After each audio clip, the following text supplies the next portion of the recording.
dreams, I walk free in the city streets. 2,500 days plus 50 weeks, doing hard time for these WikiLeaks, trying to bring the truth out. Man, it only gets you heat, and then they gag you. You don't get to speak, and when you get the leak, they try to hit delete. The masses of the masses, they want the shit discreet. That's why my middle finger's up to these sick elites. Free speech, it's the freedom of press. Take your deepest, darkest secrets, never leave them unsaid. If I'm a thief, then I'm a thief for the people you dread. The people of the red, white and blue, you keep them in bed. Seeing the sheep, keep them asleep, deceiving the weak. Keep seeking the leaks till you cease, and I see your defeat. Until I'm deceased underneath a freezing red sheet. Become a dead man, then I hit the switch and release. When Goldman Sachs is your creditor, you kill the messenger. Stories axed by the editor, you kill the messenger. Pay to play on the regular, you kill the messenger. Need a solace, any questioners, you kill the messenger. And outside my window a figure quickly creeps. They dark as night like some motherfucking chimney sweeps. Whiskey with my Mickey keeps dying in my kidneys weak. Silence of my risky tweets is what the grand jury seeks. I'm wanting peace like 7 years in Tibet. Now rest in peace like 7 years under threat. Cause I've released 7 vaults, they upset. They ended the rape sentence, but the US still insists to rest. I guess it's a sin to take the truth and disseminate. MLK to Gandhi, take aim and eliminate. And I don't say I'm great, just wanna say what's fake. But if they kill me, a million others will take my place. The CIA's post like a knife the sharpest. All hypocrisy, lies, and heartless. They want to stop me, my life make my heart quit. Cause democracy dies in the darkness. When Goldman Sachs is your creditor, you kill the messenger. Stories axed by the editor, you kill the messenger. Pay to play on the regular, you kill the messenger. Need a solace, any questioners, you kill the messenger. When the vote count is irregular, you kill the messenger. You caught spying on a senator, you kill the messenger. Removing voters from the register, you kill the messenger.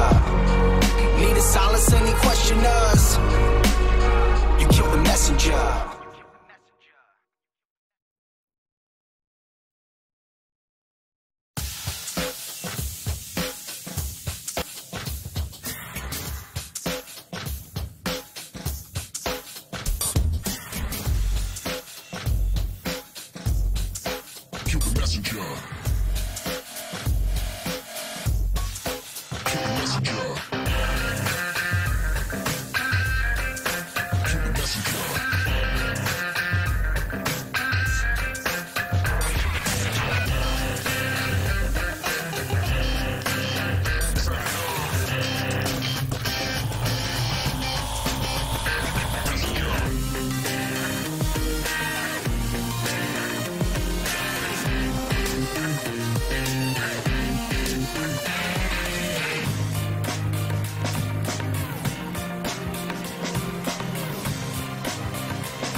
In my dreams, I walk free in the city streets. 2,500 days plus 50 weeks, doing hard time for these WikiLeaks, trying to bring the truth out. Man, it only gets you heat, and then they gag you. You don't get to speak, and when you get the leak, they try to hit delete. The masses of the masses, they want the shit discreet. That's why my middle finger's up to these sick elites. Playing on the regular, you kill the messenger. Free speech is the freedom of press. Take your deepest, darkest secrets, never leave them unsaid. If I'm a thief, then I'm a thief for the people you dread. The people of the red, white and blue, you keep them in bed. Seeking the sheep, keep them asleep, deceiving the weak. Keep seeking the leaks till you cease, and I see your defeat. Until I'm deceased underneath a freezer red sheet. Become a dead man, then I hit the switch and release. Goldman Sachs is your creditor.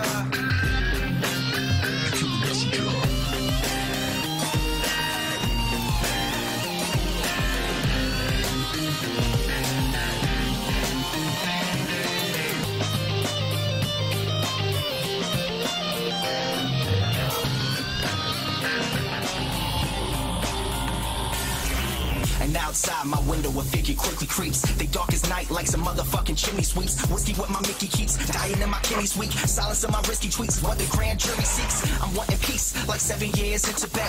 Now rest in peace, like 7 years under threat. Cause I've released 7 vaults, they upset, they under the rape sentence. But the US still insists arrest. I guess it's a sin to take the truth and disseminate. And I'll pay the Gandhi, take him and eliminate. And I don't say I'm great, just wanna say what's fake. But if they kill me, a million others will take my place. The CIA's post like a knife the sharpest. All hypocrisy, lies, and heartless. They want to stop me, my life make my heart quit. Cause democracy dies in the darkness. Cause democracy dies in the darkness. You kill the messenger. You kill the messenger. Democracy dies in the darkness.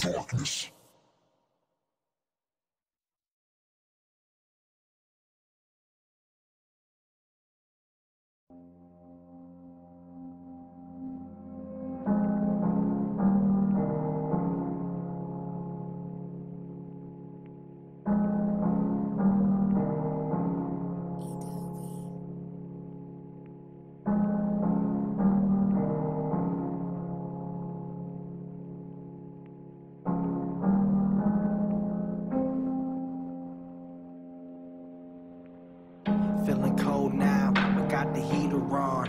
Feeling sold out, even though I'm keeping strong. But can I hold out when every bit of freedom's gone? They want me rolled out, never to sing freedom song. I wanna see the sky, I wanna feel the rain. But gotta keep away from windows, that's some window pane. It's just a shame, couldn't have planned out all our dreams. Now I'd scream, cause there's a man in the machine. But the train is off the tracks, and damn it's losing steam. I wanna call Christine, I haven't seen since 013. I'm missing life like 3 strikes each night. Seems like 3 nights ain't right. Can't fight, space light, hate life. Wanting to be snake-like, shedding off this gray life. In the dark can't make light, but where I'm headed now is brake lights.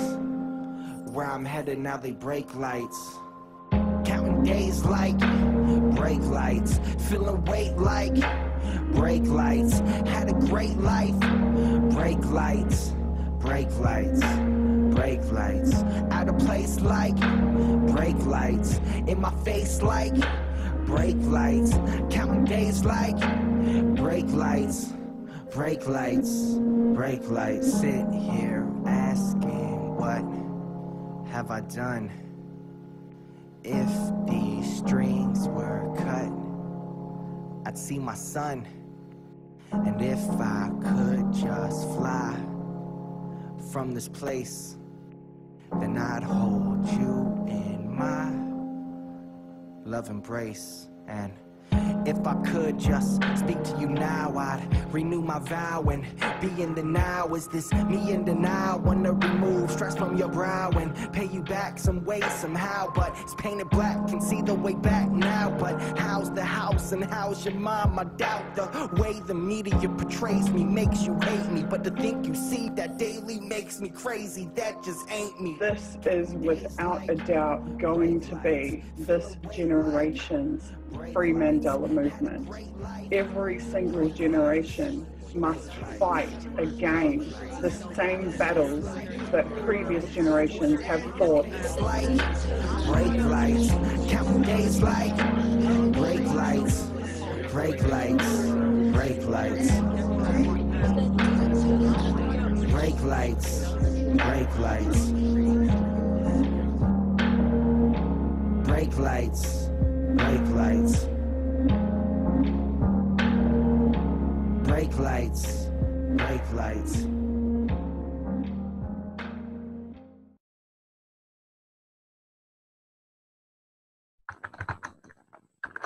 Hey everybody, welcome to the stream. Hopefully you can hear me okay.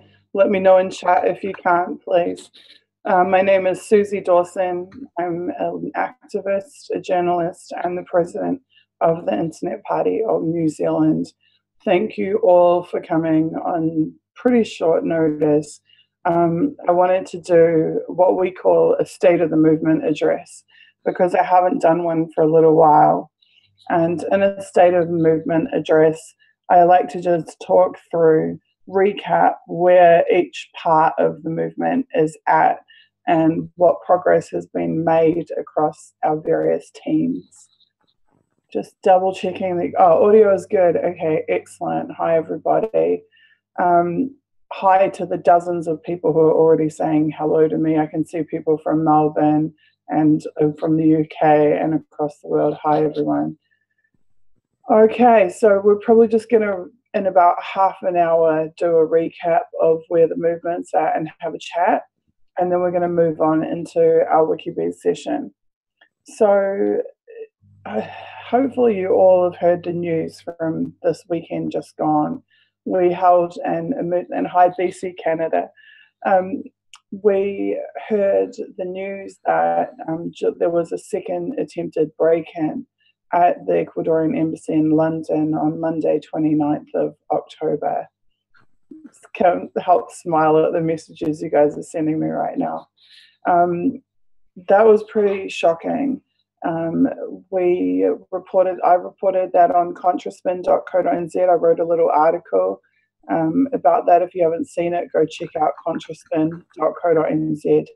Consortium News also reported that on their website. Joe Laurier, the editor-in-chief, wrote an article about it. So definitely go and have a look at that. And also the RT, Telesur, the Daily Mail, and the ABC in Australia also reported on that too. So we managed to penetrate mainstream media. Also, Christine Assange recorded an exclusive audio message to all supporters of Julian. Please make sure that you've heard that. You'll find it on the Unity4J channel on YouTube. Last I saw, it had about 15,000 views on it, which is pretty exceptional as well. So that message is really important to listen to because Christine, is one of the closest people to Julian. And she expressed in that message how seriously concerned she is for his well-being and his physical safety. She called what's happening to him a slow-motion assassination that's happening right in front of the world. And she specifically put out an appeal to journalists, to activists, to supporters of democracy and free press worldwide to stand up and to take action to protect Julian.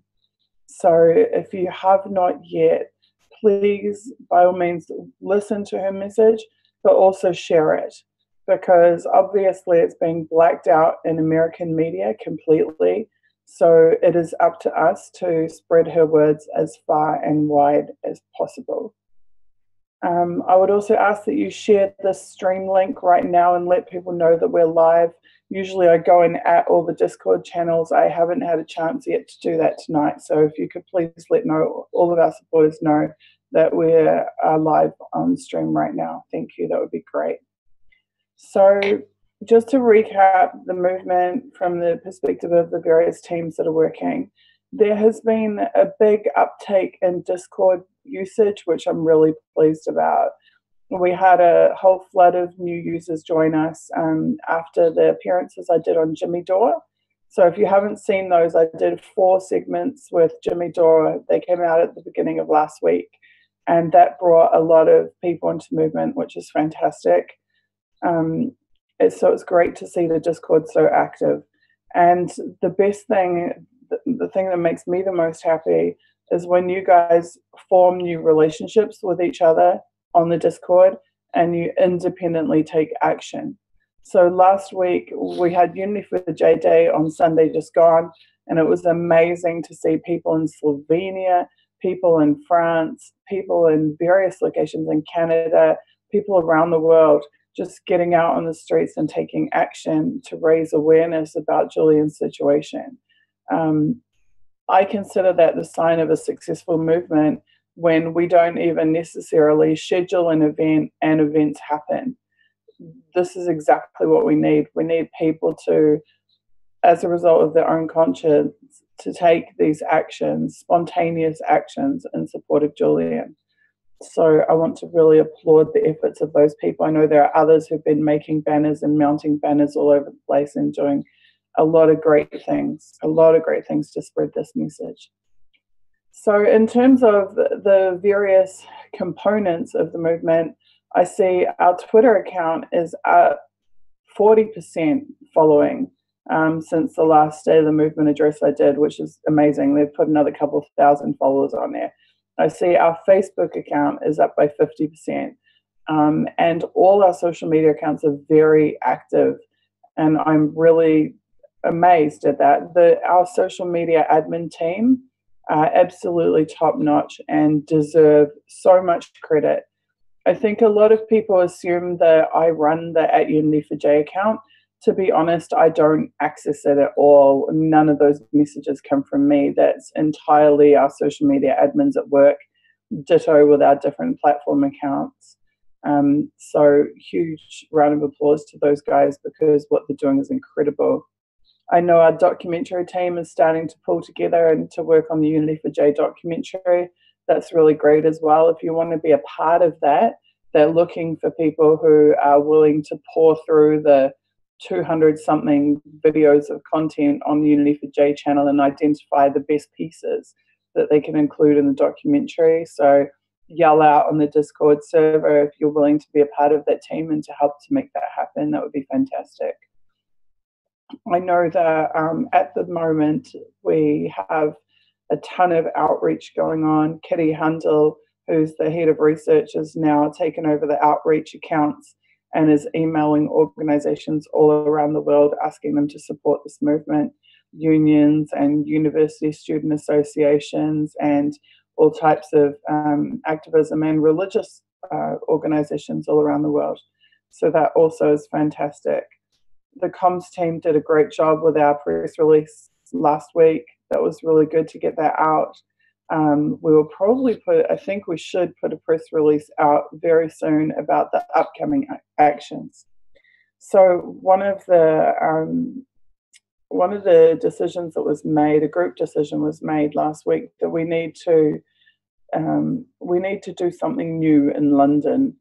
Also, we can mirror the action around the world, but we need to make some noise. We need to make a lot of noise.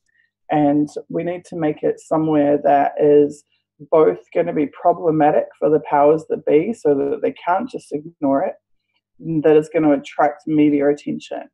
So we decided that we were going to take the very successful model that had been used in Venezuela and in Canada and in Iceland, amongst other places, of getting people to bang pots and pans to attract attention to themselves and to the cause.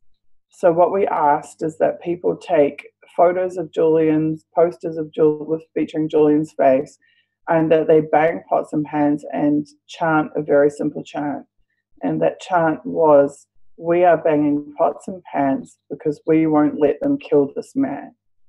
Now, there has been a little bit of pushback from some people about that plan because they think that it will inconvenience Harrods and Harrods will complain. We said we would do this every Saturday until Julian is free at Harrods in London and in commercial centres and cities around the world. So the pushback that we've heard is that they think it will inconvenience Harrods and that Harrods will complain to the Ecuadorian embassy and that it might get Julian kicked out of the embassy. So I just wanted to address that quickly because we need to look at that logically. Okay, so as things stand, Julian is going to be kicked out of the embassy. He's going to be. If we do nothing, he's going to be kicked out of the embassy. It is a fait accompli. We've been told by Rafael Correa the deal was already done. He is going to be kicked out. This week, if you follow Christine Assange on Twitter, you would have seen that they are now even denying Julian food. So Julian's not allowed to have visitors come in to the embassy. They say that he is, but he's not. Nobody's been able to get into the embassy to bring him anything. But somehow Julian's supposed to provide his own food. So Julian doesn't have lines of communication, doesn't have visitors or access to his people, but is supposed to somehow come up with his own food. So this is where we're at. The Ecuadorians are doing everything they can to push and force Julian out of the embassy. So logically, we don't have to be concerned that us taking action is going to get him kicked out when he is already going to be kicked out of the embassy, is already going to be forced out of the embassy. So second, no food. People are shocked by this, but go and look at Christine's timeline. Chris at Assange Mrs. on Twitter. Mrs. MRS at Assange Mrs. on Twitter. They are denying him food, and they have been banning his legal team from accessing him or seeing him. So they're forcing him into a situation that is torture. You're absolutely right, Kathy Lloyd. They're forcing him into a situation where he can't physically live there. He can't sustain himself there. So that tells me that we need a game changer. We need an intervention. We need to take some action to do something which changes the current situation. If we don't, he will be forced out of the embassy. So to those few people who've said, we shouldn't bang pots and pans at Harrods because it might force Julian out of the embassy, well, that's what's going to happen if we don't do it. That's what's going to happen if we don't take action. So we absolutely need to do something. And then secondly, I would say that inconveniencing Harrods is exactly the point of banging pots and pans outside Harrods. We need to agitate the powers that be. We need to do things that inconvenience them. We need to do things that make the public take notice. And then some people say, well, those same people have said, oh, well, it might upset the shoppers and they might turn against Julian. Let's be realistic here. The bourgeoisie, the 1%, are already against Julian. There's nobody that supports Julian who's going to stop supporting Julian because there's a protest action at Harrods.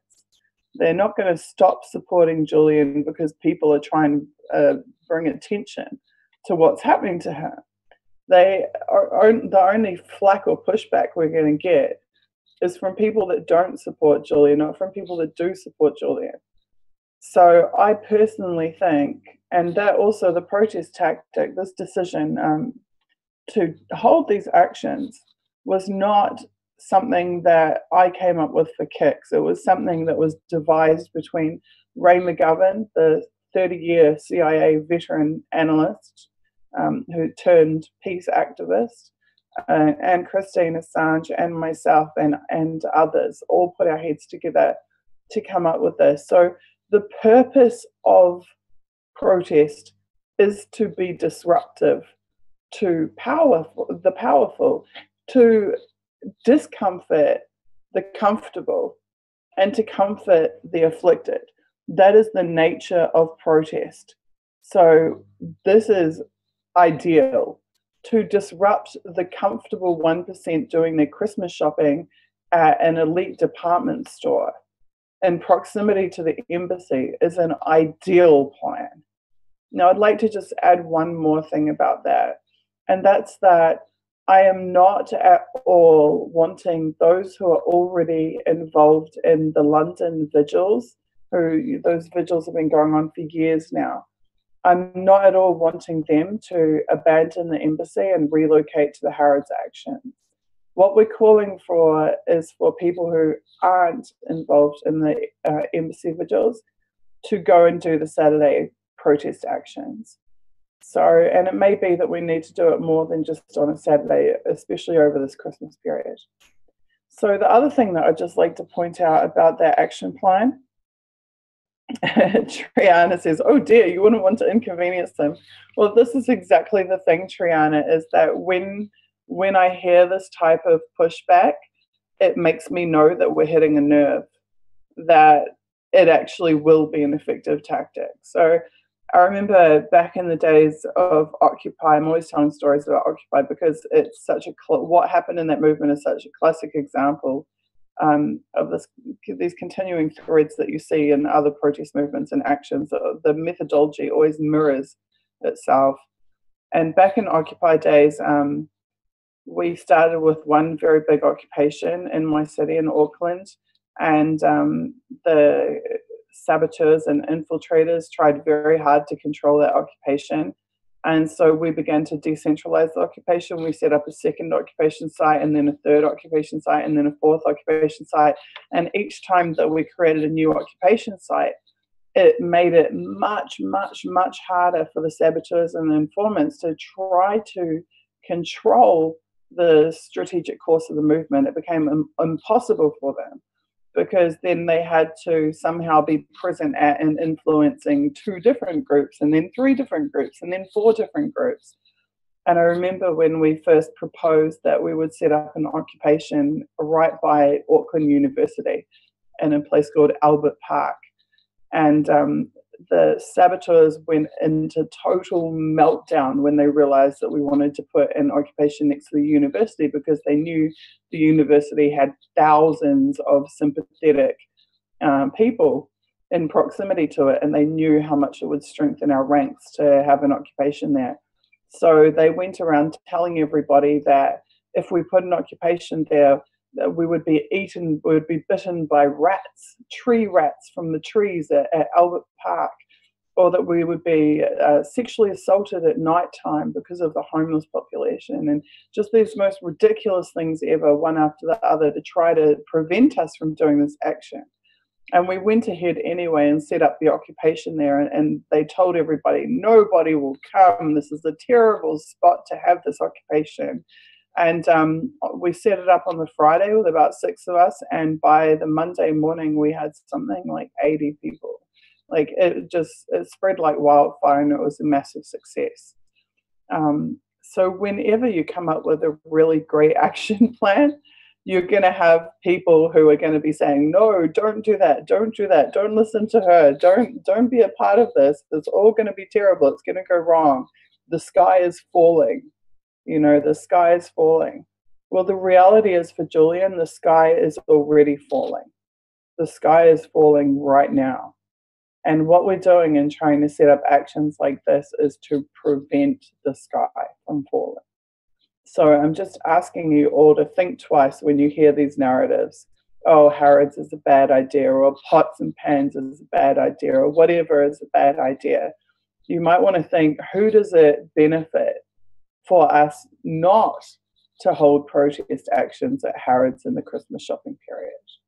You'll find it's not for Julian's benefit that they're saying these things. It's for the benefit of the powers that be, who don't want to be inconvenienced by this, and who don't want us to raise awareness in these high foot traffic commercial zones. So that tells me we're doing the right thing, and we need to do more of it.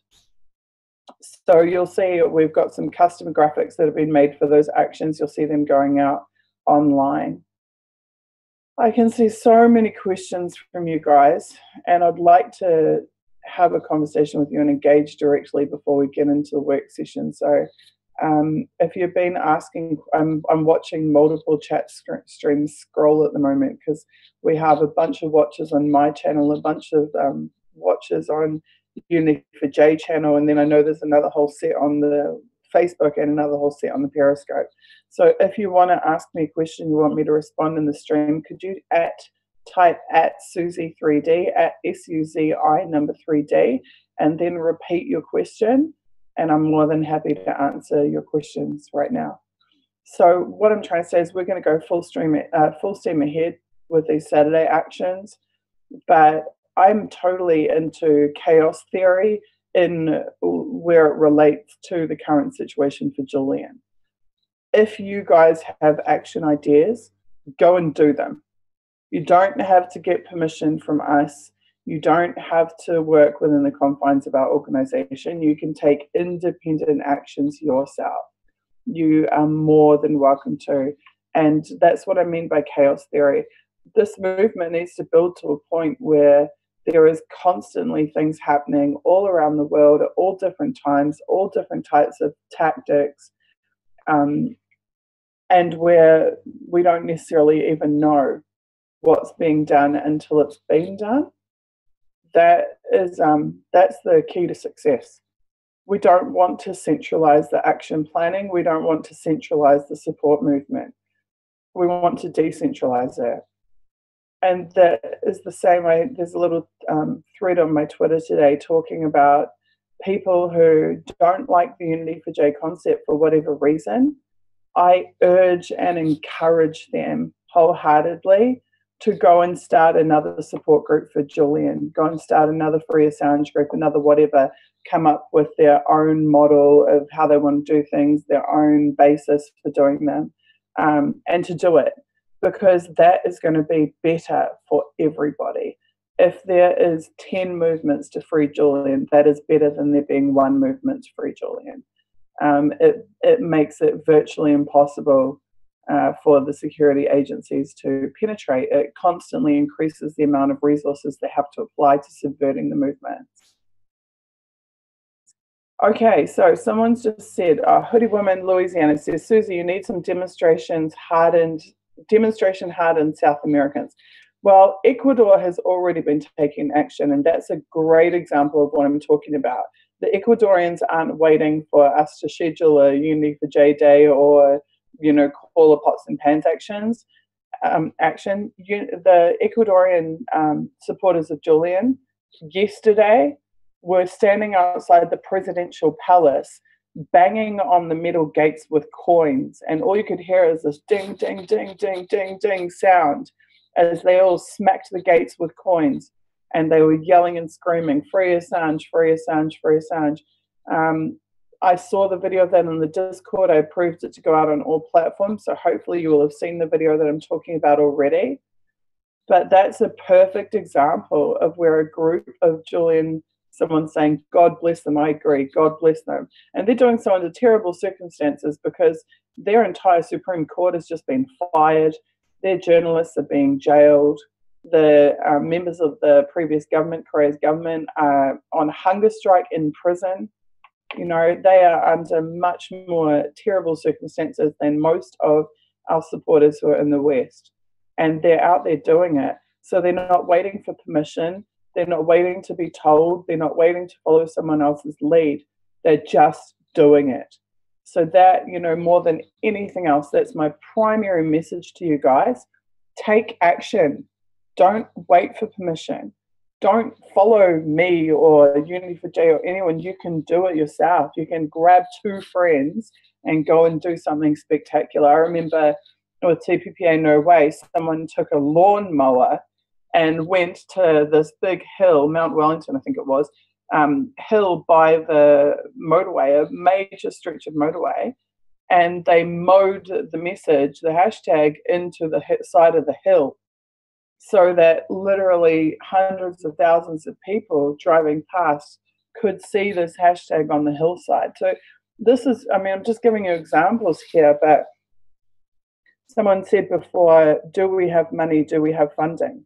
We tried to keep away from that while we were establishing the core structure of this movement. But as you'll know, if you've seen the previous WikiBee sessions, we are intending to have specific funded initiatives where, like, for example, we want to skywrite from a plane over a stadium. We'll fundraise for that specific objective. Or we want to, do a billboard. We'll fundraise for that specific objective. And I've been put in touch with some people. I'm not going to talk too much about that, but I've been put in touch with some people who are experienced at doing that type of thing for movements. So we hope so. But right now, time is not on our side. And I had someone today complaining because they want us to do a big, big action day march thing. When you do those types of actions, it takes like 2 to 3 months to organize. You need to have an organizing committee. You need to wallpaper the town. You need to have one set day that you do it on. You need to do a ton of advertising. You need to get all of the unions and the various organizations to sign on board. And then you have this one action day. Well, there's a couple of problems that I see with that. First of all, is that I don't think we have 3 months right now. I think if we schedule a February giant march in support of Julian. I honestly don't think we have until February. I hope I'm wrong. I hope that the actions that we take in the short term in the next days and weeks will buy us that much time for Julian. But I don't see it. And for me to divert as many resources as it would take, and I mean human resources, into doing just one march in 3 months' time, I don't think that's viable. I don't see it being viable. And the second thing that I don't like about that concept is that while you might get big numbers in a day and get some nice photographs, what happens the next day? The next day it's done and dusted, it's over. It's like the Women's March is like a classic example. We get 2 million people in the street, okay, but then what's the end result the next day? Nothing. It's over and done with, finished, and then everyone wants to have a holiday because they've just spent 3 months organizing one big march. So I think that we are much better off to have a multitude of decentralized actions coming from all over the place and have them be constant than to pour everything into doing one big march day in 3 months' time. That's my personal opinion. Brian Crosby's asking me if Moreno can be impeached. I have absolutely no idea. You would need to ask someone in Ecuador. I'm sorry, I just have no idea. Zanga's asking if Julian has water. I'm sure that Julian does have water, but at this point we just can't put anything past their embassy. They changed all of their embassy staff last Monday, so there's not even a single familiar face inside the embassy for Julian anymore. And last Monday being also the Monday of the previous week, October 29th. That was also the day that the break-in happened at 4:31 in the morning. That was also the day that Julian was testifying in Ecuadorian court, and there was constant technical interference and he was unable to complete his testimony. That was also the day that Sean from Yale University, Sean O'Brien, showed up and found the embassy wide open. So the situation is accelerating so quickly for Julian, and the conditions are deteriorating so severely that I just don't think that we've got 3 months. And I don't think we should be sitting around worrying about whether Harrods will get hurt feelings about us protesting. Yeah, so RSFO has just said to follow Jose Rivera. He's at Siguim Ecuador at SIGUEM ECUADOR. It's in the chat on the Unify channel, I think. That is one of the really great citizen journalists reporting from the ground in Ecuador. So,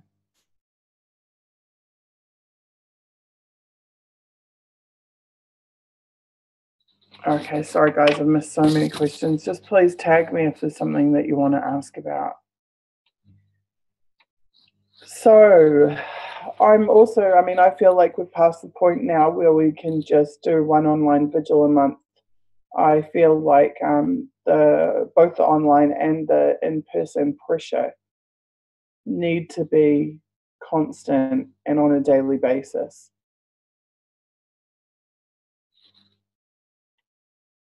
Yeah, Shan, it is really sick, but it's just so important that we respond to it.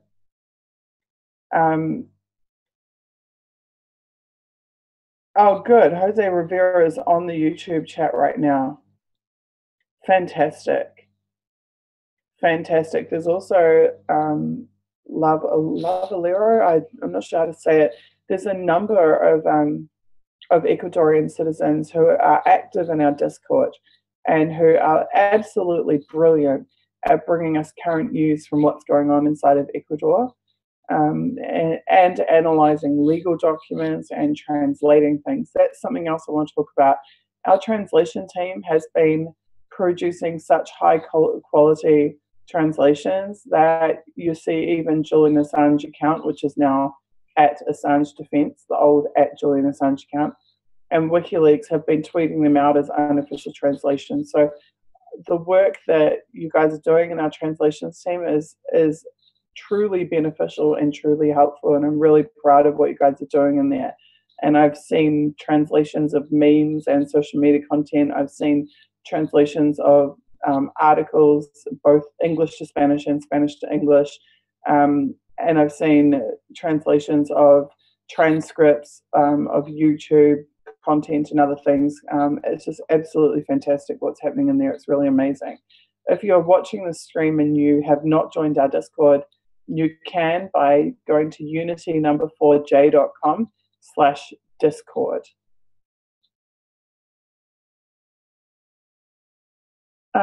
Hoodie Woman Louisiana says, is there access to Trump to tell him he is complicit directly and responsible personally should Julian die? That is, Trump is an interesting quantity in all of this. So there are a number of Trump supporters who have been tricked, in my opinion, into believing that Trump is going to protect Julian if Julian is arrested or detained or extradited. That is bullshit. That is total and complete bullshit. There's no other word that I can use there. There's also a number of supporters who have been have had various elements trying to convince them that it would somehow be good for Julian to be extradited to the United States. Now, the best fact-based debunking of that claim is actually in Christine Assange's message on the Unity4J YouTube channel. So go and watch it because she gives many reasons why that's not the case. But I would personally like to remind you of what John Kiriakou, the CIA torture whistleblower, said on our online vigil. John Kiriakou said that within minutes of Julian being detained by the UK, every US intelligence agency is going to be on a plane to London. They are not going to wait until Julian is extradited to the US to torture and interrogate him. They will do it while he's still in the UK. So this idea that Julian would be somehow benefited by being detained by the UK or extradited to the US is complete and utter nonsense. And you should push back hard against anybody who's making that claim. Because yet again, that claim is for the benefit not of Julian, but of those who are persecuting Julian. That's what they want. They want Julian brought to the US. They want Julian handed over to the UK. You can read it in the letters from the senators. You can see it in Mike Pence's meetings in Ecuador with Moreno. That's what they want. So whenever you hear in a group of WikiLeaks supporters that we should want something that Julian's persecutors want, that should be ringing massive alarm bells. That's when you should be going, hang on, why would we want what they want? We don't want what they want. We want the opposite of what they want. So please do not be fooled, because I know well-meaning people think to themselves, oh, well, maybe everything will be better if Julian goes to trial. No, it won't. So these people, I don't personally believe they even want to prosecute him. I think they want to torture and interrogate the crap out of him so that they can get all the information that they don't have, which they think that he possesses. They want to know about the security files, for example. They want to know about the inner processes and workings of WikiLeaks. They want to know they want access to the knowledge that's inside Julian's brain. And they will torture him and they will interrogate him in order to attempt to get that. Now, I trust Julian to be smart enough to have made sure that even he doesn't possess a lot of that knowledge. In my personal opinion, Julian has spent years planning for these various eventualities, but it won't stop them from trying. At the end of the day, they want to punish him for outing their corruption and their crimes. And they've been waiting 8 years to do it. And they will be rubbing their hands together with glee at the prospect of the UK detaining him and extraditing him to the USA. So please do not listen to people who tell you it is a good thing for Julian to go to the US. Do not listen to people who tell you Julian should just walk out of the embassy. Julian should just hand himself over. Do not listen to them. These are the narratives that serve empire. These are the narratives that serve the people who are persecuting Julian. Yeah, Harold Hedge, you're absolutely right. You're absolutely right. At the end of the day, Trump will side with intelligence agencies. And I mean, many people say, oh, the intelligence agencies are against Trump, Trump's against the intelligence agencies. You need to look below the surface of what's on the news. You've got to stop watching CNN and Fox. It's not one or the other that's fake news. They're both fake news.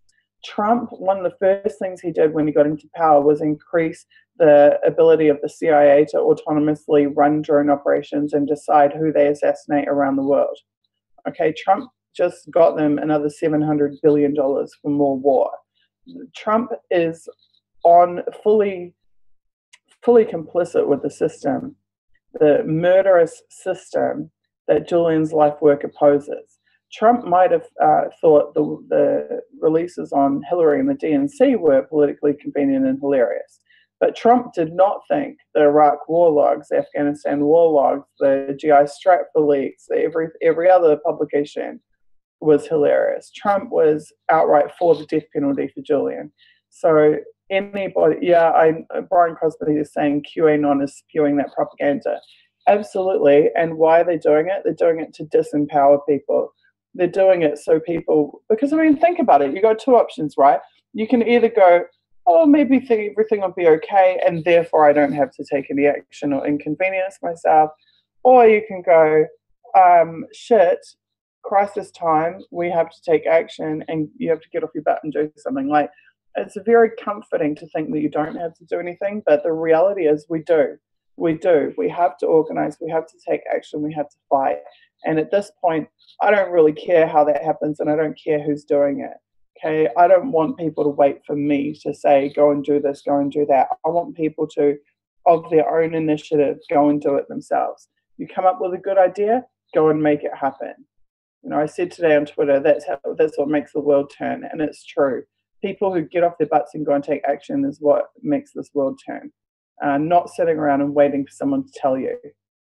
So go for it. By all means, support Uni4J and everything we do, you know, if you're so inclined, but don't let that take your personal agency. Your personal agency has to rule your decisions.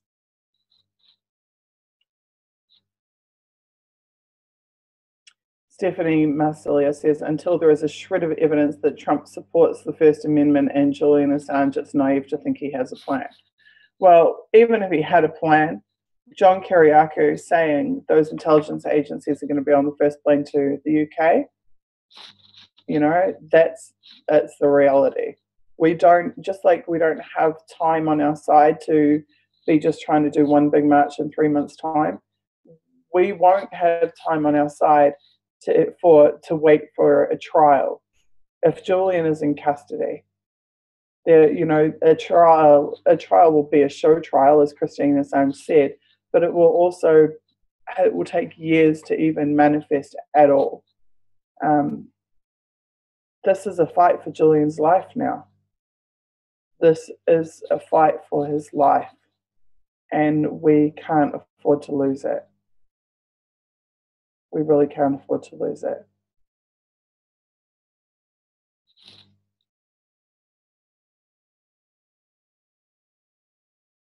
And Altus, they're not going to let Julian walk away no matter what he agrees to. Julian won't, on principle, agree to losing his political voice. He won't compromise on basic human rights, and nor should he, because that too would set a terrible precedent. What needs to happen is we need to fight for his rights to be restored.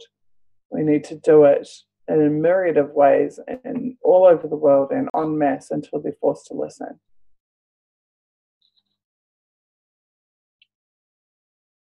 Emma Beveridge, I don't like seeing people say he needs to, the types of things that you just said. I won't repeat it. we need to focus on viable actions and not on action movie stuff. We're not going to be able to smuggle him out by whatever means, okay? I can tell you that every single conceivable viable option has already been considered by Julian's lawyers and the previous Ecuadorian government as to how to get Julian out of there. And I can also tell you, as was mentioned at the emergency meeting by people who are in the know, that he is sitting in the middle. He is the most surveilled person on this planet. A butterfly can't fly past the door of the embassy without a multitude of Western governments knowing it. So the idea that we can somehow do some rogue operation to extract him is just pie in the sky nonsense. Let's stay focused on what we actually can do. Okay, what we actually can do. We can hold vigils outside the embassy. We can go and bang pots and pans and make a massive racket outside Harrods and disrupt shopping and in commercial zones. We can poster and flyer and sticker. We can keep making music and songs and have musicians playing there, and we can create independent media, and we can bring high profile people together for online events. We can do a lot of things. We can chalk the pavement. We can fundraise for WikiLeaks. We can translate legal documents and do all the types of work that have been done on the Discord. These are things we can do. What we can't do is try to, act like we're in the Bourne Identity movie or something. That is not viable. Grant, I agree with you that no president controls the intelligence agencies. I completely agree with you, but I also, Clinton and Trump are of the same class. That's a fact. I put out a tweet yesterday which got a lot of retweets and a lot of likes, and over 1,500 likes, I think, on it so far. And my tweet was very simple. It just said, who won the midterms? Was it the war party or the war party? And that's the bottom line. The bottom line is that both the Democrats and the Republicans are the war party. And, by all means, support Democrats if you want to, support Republicans if you want to. I'm not saying don't support them, but I'm just telling you, both of those parties have a very long history of consistently strengthening the intelligence agencies and starting wars.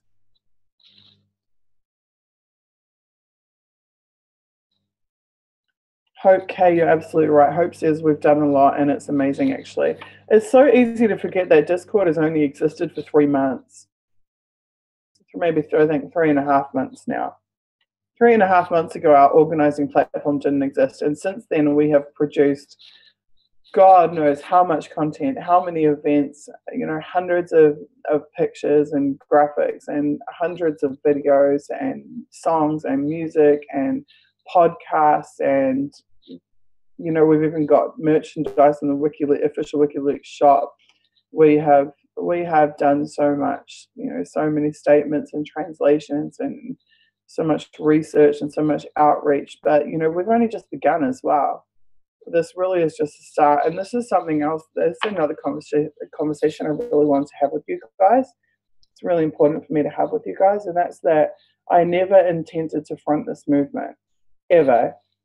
I had absolutely zero desire to be in a leadership position within this movement. I don't think it's desirable for us to have a leader at all. I actually think it's a liability to have a leader. And that's why I'm constantly nagging on about decentralization, because if this movement relies on me, then it has already failed. It has already failed if it relies on me. Like, I understand that for a multitude of reasons, it's been convenient to have me front it. And I understand that I've been able to contribute certain skills and to bring certain experience to the table. But ultimately, this movement has got to be carried forward by all of the participants in it. I actually would like very much to extract myself from it, to be honest with you. I want not to extract myself from the cause, I will always support WikiLeaks, always, and I will always support Julian, and I will always do whatever I can. I feel very responsible. I have a huge sense of responsibility to not drop the ball and not stop working. But at the same time, and I think that the WikiBees model is a really great way to do it. I would very much like to transition from me pushing things along to the movement operating and running itself. Now, I couldn't do anything without all of the people that have been involved in this. Like this has never been just me. I couldn't have done all of the things that I just listed before that have been achieved. That has been the movement and the people in the movement. But I would like the movement to become self-perpetuating so that I don't have to say, now we're going to put out a press release, now we're going to put together media resources, we're going to have an event on this date, blah, blah, blah, blah, blah. I want to get to the point where the movement says, we know we're going to have an event, our monthly event is on this day, we need to do these things in order to make that happen, et cetera, et cetera, et cetera. And for the movement to grow organically, we have 30 moderators on the Discord platform, which form the core of this movement. The core in terms of the administration of the platforms. Harold's saying he fears that I put myself at risk. Harold, I could give a flying crap less about the risk, to be honest with you. To be honest with you, you have to choose in this lifetime comfort or conscience. You must choose comfort or conscience. Long ago, I chose conscience. I gave up. I had comfort and I gave it up. That was my choice. My choice. I chose conscience over comfort. Everybody has to make that choice for themselves, whether they are willing to give up comfort for conscience. And when enough people on this planet are willing to give up comfort for conscience, there's going to be massive widespread change. Massive widespread change, because comfort is the carrot that they dangle in front of us. They say, if you just turn a blind eye to the wars, if you just turn a blind eye to the corruption, if you just silence yourself, if you just don't say anything, if you don't exercise political speech, if you don't involve, if you say, oh, I don't care about politics, if you silence yourself in these ways, you can have comfort.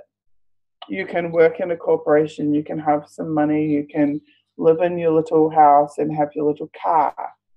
And there are everybody who you find in the ranks of the system are people who have chosen comfort and silenced their conscience. So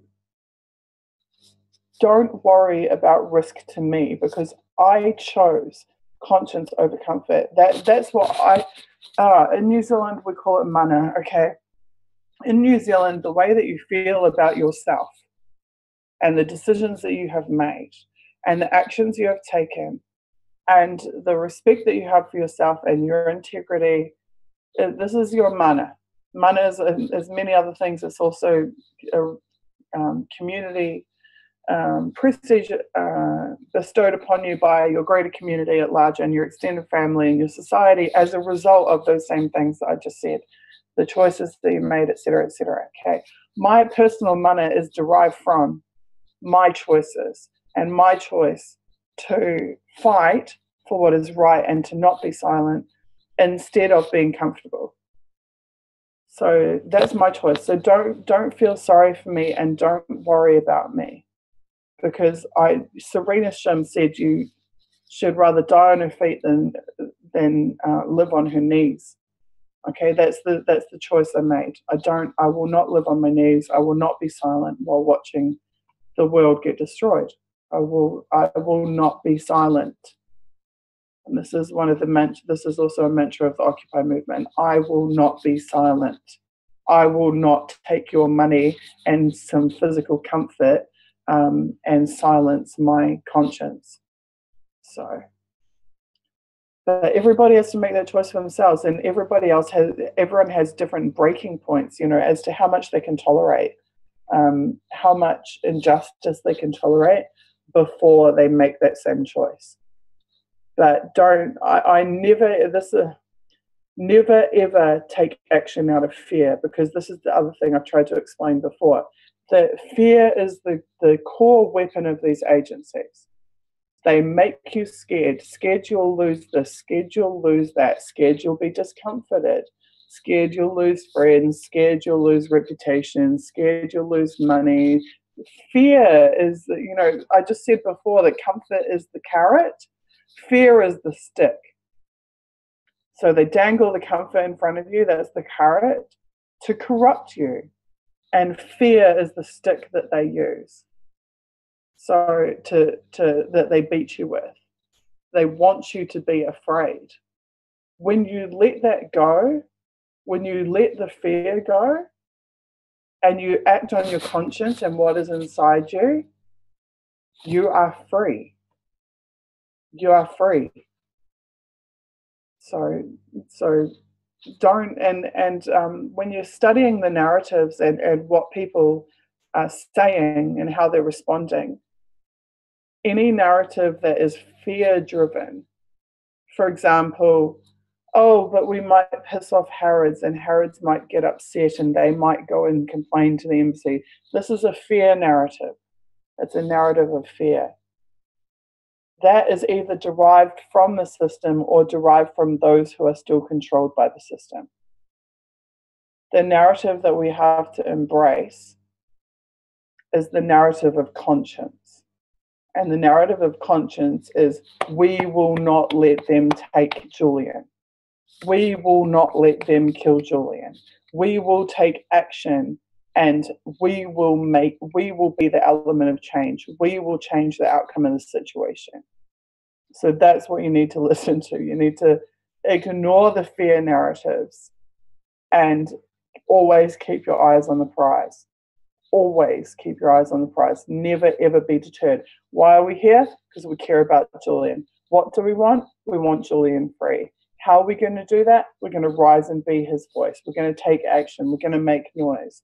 We're going to build systems that support him.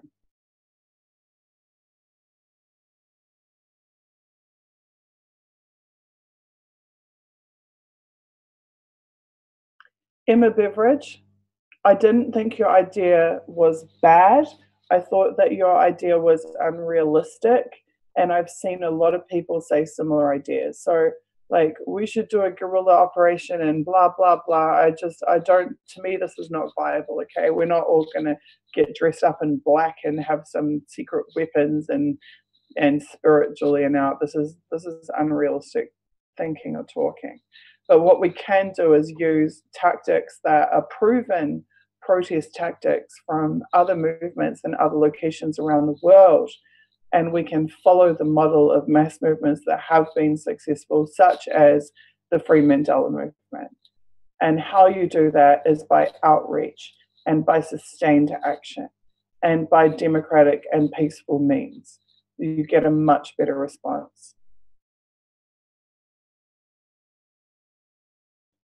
Okay, any questions, you guys? And then I'm going to bring Bruce and some of our other movement people in to talk about what has been going on.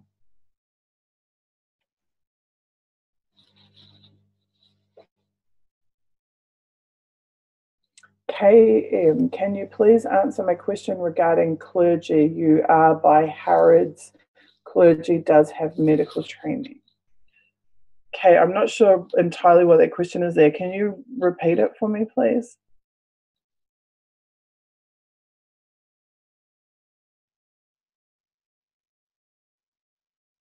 Sorry, I'm just trying to catch up, guys. There is reams and reams of chat. Oh, okay. So Kame had said clergy has medical training. If they decline him seeing clergy, they're going against their own country's foundation. Okay, so one of the groups that is supporting Julian is the Catholic Workers Foundation. And previously, I know he's not Catholic, he's Anglican, I'm pretty sure, but previously Father Dave had been going in and spending time with Julian and doing boxing training with Julian, all kinds of things. The support of the Catholic Church, I agree, would be really important for Julian. So if you can help to be a part of outreach to Catholic organizations, that would be huge. I'm not sure whether a priest would be allowed to see him. I mean, his own lawyers weren't allowed to see him over the weekend. I'm really not sure, but I totally agree. I think as many organizations as we can get on and support is, all the better.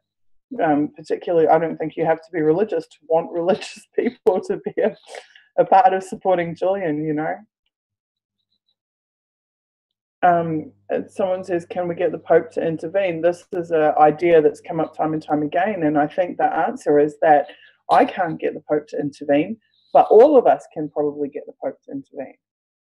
If we manage to raise enough noise to get the Pope to intervene, then maybe he will. It's all going to come down to us.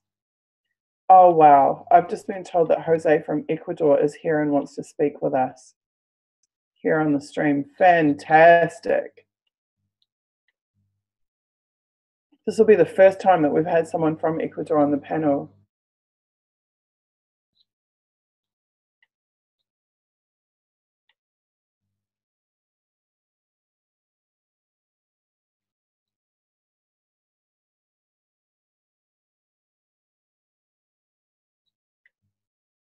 Jose, I cannot. Oh. Hi, I can hear you now. Oh, hi there. Yes, I can hear you. But I can't see you. Am I meant to see you? Well, I can't show my face because it's too dangerous right now. No problem. No problem. Okay, Jose, thank you so much for being here. It's incredible. Please tell us everything you can about the current situation, and please tell us what you want from us and how we can support the Ecuadorians who are fighting for Julian. Well, as you know, yesterday, Lenin Moreno sent I think around 9 names of judges for the Supreme Court, which here we call the Corte Nacional. So, they were chosen by him. So they are going to do whatever he tells them to do. Hello? How are those judges usually selected? What's the Yes, they are usually selected by a special test. So if they pass a test, they are selected, and then they go to the names go to the National Assembly, and that's how they are placed in the Supreme Court. But right now, Lenin is breaking the law, and he's just naming them. So, in your opinion, this is the transition to an actual dictatorship, where the executive controls the judiciary? Well, yes. Well, we are in a dictatorship because anytime the president controls all the branches of government, and thus then we have a dictatorship. And today's Correa court against him is an example of that. So democracy in Ecuador is in bad shape. Now, we recently heard that the charges against, or the investigation against Correa had been dropped, but then today there seemed to be news to the contrary. Can you explain to us what's happening with Correa now? Yes, the case, the judge tried to open the case several times, but there was no evidence. And all of a sudden, today we wake up to find that that there is enough evidence to accuse him. Excuse me. So that's an example of of the control of the courts that Lenin has. And if you look at the video, it's in exactly the same place where Assange is going to go. Can you imagine that? So Jose, can you tell me about some of the actions that Ecuadorians have been taking recently to try to resist this? Well, Lenin Moreno has permanently placed the fences around the presidential palace, and he removes it, at his will. If he sees that there is going to be a protest, he orders the fences to be blocked. So, but as you saw on the video, how they were hitting the fence with the coins. So that, and also today there was a protest outside of the Corte Nacional building. So and there were also protests in another city. So we would like to the Ecuadorian people to begin rising, little by little.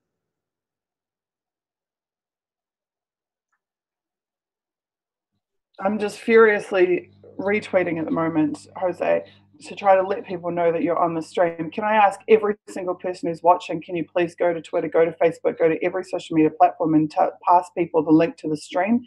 unity4j.com/stream will bring people to the stream.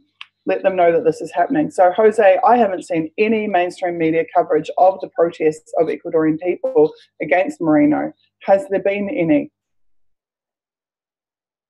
Or are you being the media is complete silent. Yes, it's complete silence. We have made 2 massive protests of more than 10,000 people each, and there is not a single mention in the media, in the Ecuadorian media. We also know that some Ecuadorian journalists have been detained. Can you tell me a bit more about that? Yes, they. You see, they are, they are trying to find even the smallest excuse to prosecute Correa. So that was one of the avenues that they opened to accuse him. So the journalists that were jailed, they used to work for the government communications agency that Correa created, but Lenin closed that agency, and he is accusing all the journalists that worked there before. For Correa, he's accusing them of corruption, and he has now jailed several. Okay, so what can this movement do, Jose, to support you? What, I assume your protesters are aware that there is an international movement to support Julian. Well, I think, I think you should take advantage of all these illegal things that Correa, that Lenin is making right now. So,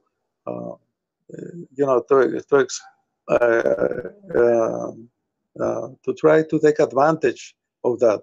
For example, the treatment of our Vice President-elect Glass. That's an example. He was moved from Quito jail to another jail to the south. This jail is full of criminals, terrorists, you name it. It doesn't have bathrooms. So he is one of those jail cells. Our vice president was elected by the Ecuadorian people. He sent them there. It is extremely cold at night. The health conditions there are terrible. No running water. So as you can see, so that's why I had commented, you can see all these things that Lenin has done, and you can see where the protocol for Assange came from, Right. So it is. It's not just a campaign. They're not just trying to get rid of Assange. It's actually a campaign to purge Ecuador of all dissent. Yes. He wants to get rid of Glass. He wants to kill him. He wants Glass to disappear from the planet because he's an obstacle for Lenin. And that's why Lenin sent Glass to jail, you see, because Glass was on his way. He couldn't govern and do all the changes that he has made if Glass would have remained as vice president. Right, okay. Jose, is it mainly citizen journalists now that are reporting from Ecuador? Yes, because, and you know, I find a lot of things on the social media, because the newspapers, you know, all the media in Ecuador is controlled by the government and the you know, and the owners of the TV channels and newspapers. Okay, I'd like to ask of everybody watching, if you have questions. Yeah, Bruce King's asking, any questions for Jose? Anything that you want to know about the situation in Ecuador right now, please ask, and I'll ask Jose on the stream. So how quickly did this happen, Jose? How quickly after the election of Moreno did it become apparent? It just almost from the first day that he became president, because when the inauguration day for president, on the first day, Correa saw several right-wing guests that Lenin had invited. So that was that was the first thing that he commented. You know, that he did not like what he was seeing. And can you give us a little bit of the history of Ecuador, have dictatorships of purges? Well, you know, Ecuador has not had that many dictatorships, just a few, and the military dictatorships that we've had, you know, maybe two, they were all nationalists, you know, military nationalists. So, but you know, they were at other times. So at that time, we did not have the oil production that we have now. So at that time, it had just started. So now the economic picture is making, Lenin is converting Ecuador into a debtor nation, you know, into a nation that borrows a lot of money to the international bank, and that's where we are going now. Someone is asking, does Correa still have any influence, and can he slow Moreno down? Yes, and yes, he can stop Moreno right on his tracks, but and that is where the accusations in court against Correa mean. Lenin wants to put a legal accusation, you know, a condemnation by the, you know, they want the courts to condemn him as a thief, or, you know, or a criminal. So in order to make it illegal for Correa to participate in the next elections. Someone is asking, do you believe that the US is behind all of this? Yes, the US is behind this. In fact, the guy who is accusing Correa of having orchestrated a supposedly kidnapping in Colombia, he is a CIA guy. He's a CIA guy. He was deeply involved with Álvaro Uribe. I don't know if a lot of people know about the Colombian ex-president, extreme right wing, and they all know that, you know, he was the U.S. guy in Colombia. So this guy received training in electronic surveillance in Colombia, and Álvaro Uribe people gave him, you know, equipment to bring to Ecuador and do surveillance on the Ecuadorian government of Correa. And that's why Correa, you know, found out, and he had a arrest warrant, and he escaped to Colombia. He was also in Miami, by the way. I'm sure in Miami he received good training. I can bet on that. Chat is asking if Moreno was a Trojan horse all along, or was it money and intimidation that turned him once he was elected? Well, you know, yes, he was a Trojan horse, yes, all the time. Yes, he waited quietly for 10 years. Yes, Lenin waited for 10 years quietly, you know, waiting for his chance, you know, and he got it. And that's how he became president. Is there any hope or chance of Correa returning to Ecuador?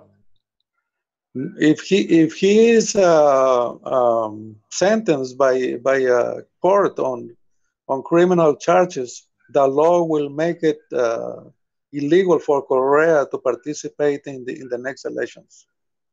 So that would be a carbon copy of what we saw happen in Brazil. Yes, exactly. And yeah, that's the idea. So that's why the U.S. is behind this. It is not a coincidence that this is the same thing is happening in several countries. So it's an agenda to control South America. Yes. Well, you know, the U.S. controls Central America already, and God knows, you know, I would say 90% of Mexico. Is there any hope? I'm being asked if there's any hope that if the people of Ecuador have any hope that they can regain control of the country. Well, you know, the media has played a key role into you know, planting an image of a negative image of our movement, of the progressive movement, and of Rafael Correa. So at the end of the 10 or 11 years, you know, the people have that message in their head. So you know, it's kind of difficult to overcome that. You find on the street the professionals, you know, lawyers that have that image, and it's so irrational. Right, but what is the image of Moreno?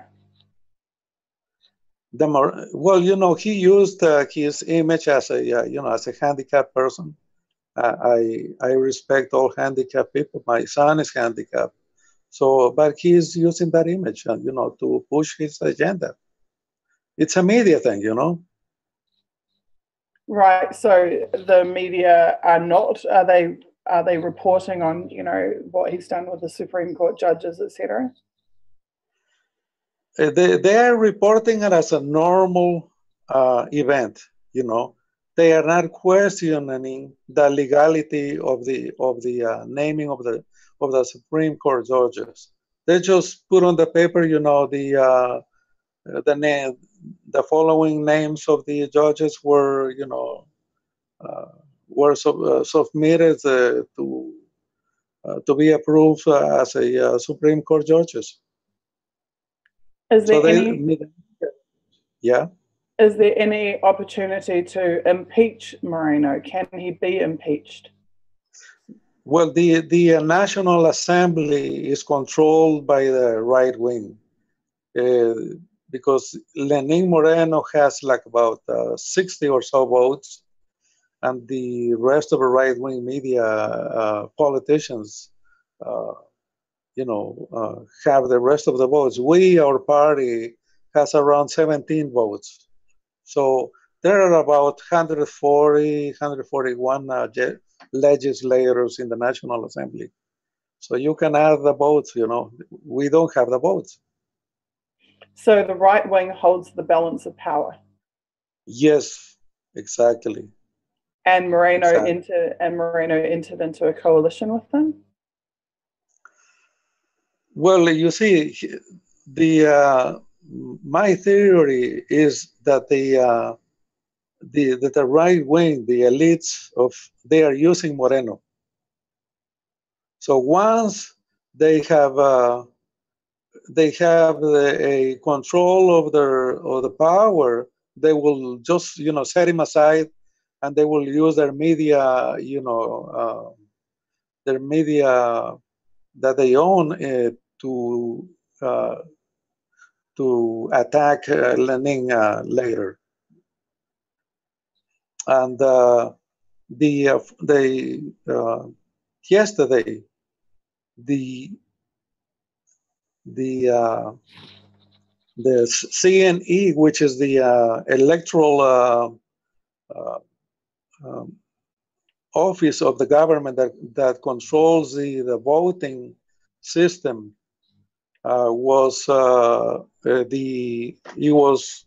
Correa had the ISO standards recognize the voting system for Ecuador. And yesterday, the ISO removed it, and the electoral office of Ecuador also asked the OAS not to send the election officials for next presidential elections in Ecuador, because they will not accept them here. So they have set up the electoral system to have a fraud, voting fraud. Bruce is asking how much of a role social media plays in public opinion with Ecuadorians. Do they talk to each other over social media?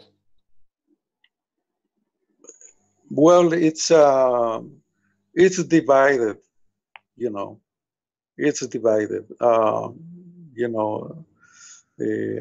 don't have the numbers to answer that question, but one thing I can tell you, our party, our political party, is the biggest party in Ecuador, and we were denied a political recognition in the electoral system.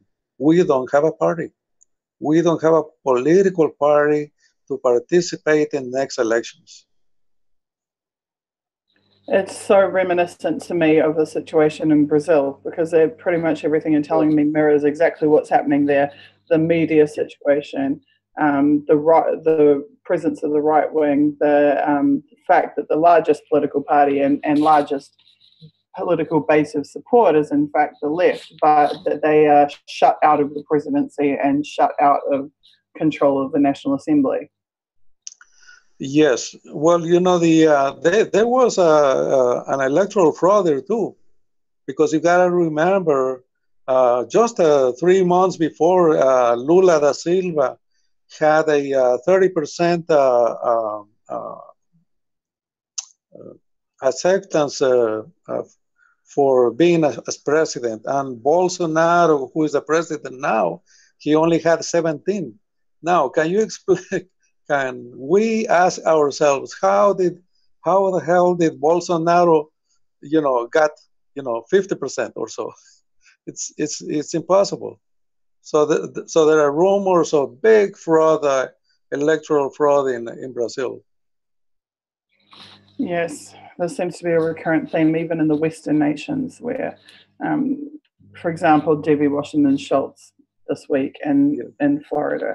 This is one of the most discredited politicians in the history of US politics, and somehow they get into power again and again and again. Yes. Okay, exactly. Jose, were you able to hear the message from Julian Assange over the weekend? A little bit. I did not watch the whole thing because I was not here. No. Right, because one of the things I'm wondering is there good penetration of the English language media about Julian's situation generated by movements like this into Ecuador? I'm wondering how much the messages from Ecuador are getting into English-speaking media, and how much is English-speaking media getting into the people of Ecuador? No, not much, because you see, here is all Spanish. So English media is nothing here at all.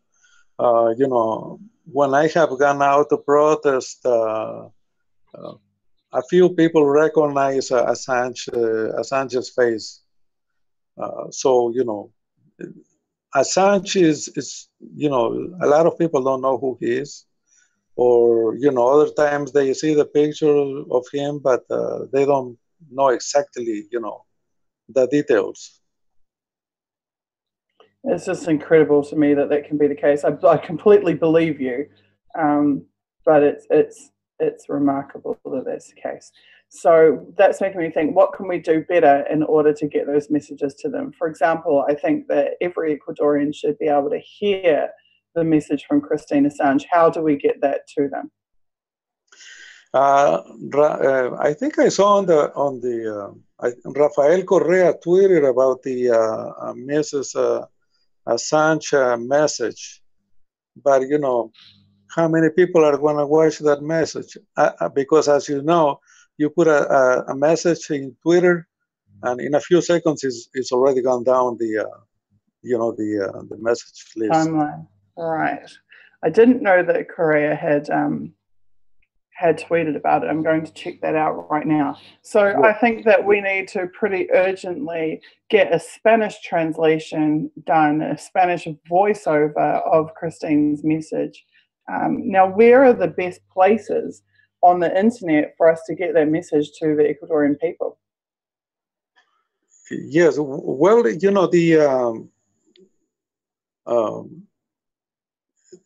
I couldn't say, because I do not belong to any of the media. Is it Facebook? Is it? I mean, where is the best place? Because you see, here Spanish is controls everything. English, it's almost nothing.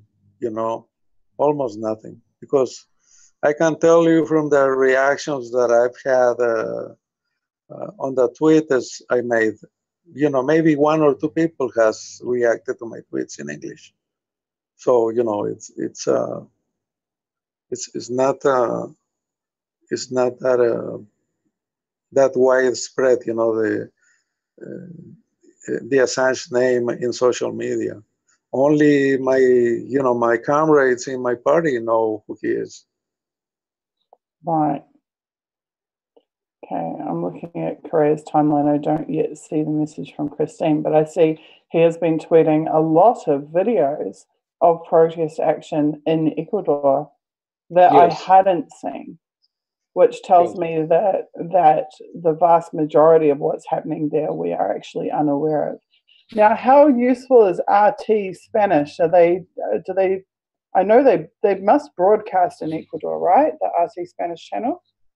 Yes, they this afternoon, just a couple of hours ago, RT News, I saw a newscast in English on the situation of Rafael Correa at the court today. I have not checked the Spanish version, but I'm sure they did a report on that. They are always they keep updated on the Ecuadorian news. Right, but are they accessible in Ecuador to Ecuadorians? Can they watch RT Spanish in their homes? Yes, they can. And also Televisur is also watched here. Okay, good. So there is some access to a different narrative. Yeah. Yes, exactly. So the only exposure that I can imagine doing is going to the streets and showing the pictures of Assange and Glass, and that's what I'm doing. Right. So do you have other people in Ecuador who could take over the Unity for, I think it's Unity for S is our Unity for J Spanish account. Let me just have a look. Because I think it would be very, very helpful to, as much as possible, get the Unity for J. Oh yeah, it's got a couple hundred followers. I'm looking at it now. Yes. Yeah, it should be much more active. Much more yes. active, because only periodically. Yes. I could get you the login details to that account if you're willing to use it. What we need is to increase that information flow both ways.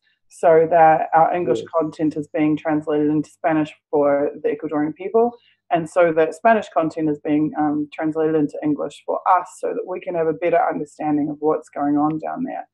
For example, when you have live actions, when you have protest actions, if we can know about it in advance, then we can assign a large number of people to getting the news about that out to the world, and to, especially on social media, but also through media contacts. So I'd like to increase the cooperation there. Yes, well, I'm in contact with several groups that have gone out to protest. So I have to, talk to them, and I've been trying to get them together, and form, something similar to Unity for J, but for Ecuador in Spanish and the rest of Latin America. But I have not had success on that yet. Right. And the other thing too is that you may want to consider at a certain point, it may be safer for you to be a known quantity than to try to be anonymous, because I know from personal experience that it's a lot easier to give you support if you are, if people do recognize you. And I'm just giving you that piece of personal advice, because Yes. you know the types of technology that are available to these agencies. They will track you down one way or another. So it's actually, it's actually better for people to see your face, know your name, know what you're doing, and to be able to support you, and for you to have that visibility. Yeah. I would, unless you are one of the people who can truly mask your identity, but that's very difficult. It's very difficult to do. Yes, well, they used to live here a journalist from Chile, and he had to leave the country because he received death threats.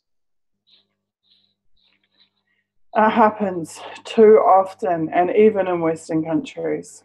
And it's hidden. It's hidden. The fact that happens is hidden from the world.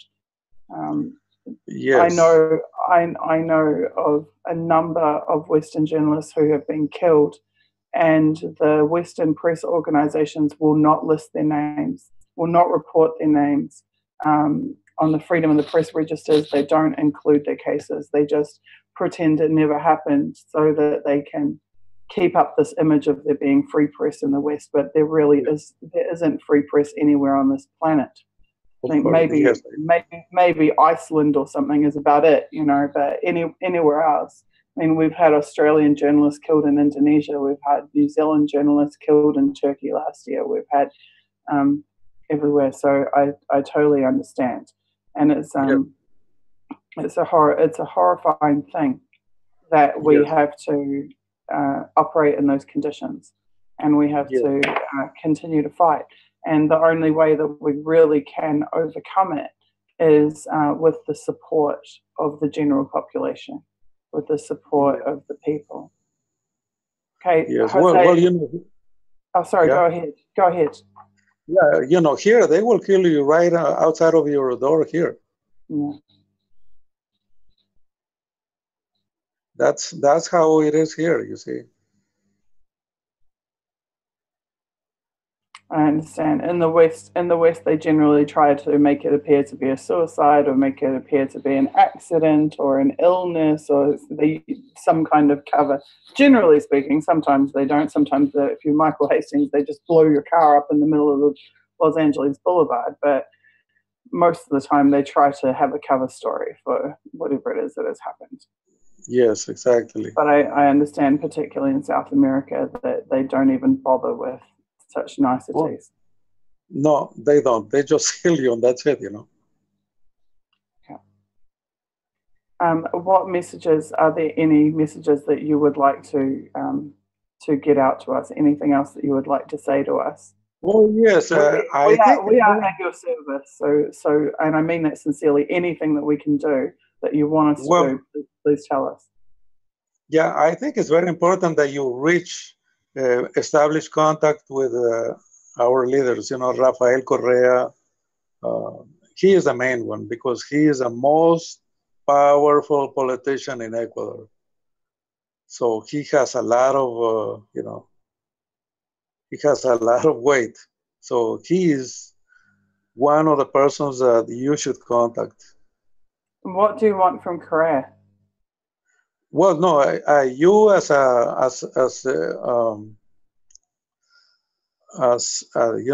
a big organization like you are, I think you should link now Glass and Assange, in a way, I wouldn't know how to do it exactly. Right, and somebody has just said that the hunger strike of Glass is like now we have reports that Julian is being denied food at the Ecuadorian embassy. They're saying yes, because we had a 4-day holiday, and probably they just locked the door at the embassy, and and they forgot about they didn't care about Assange, eating or not.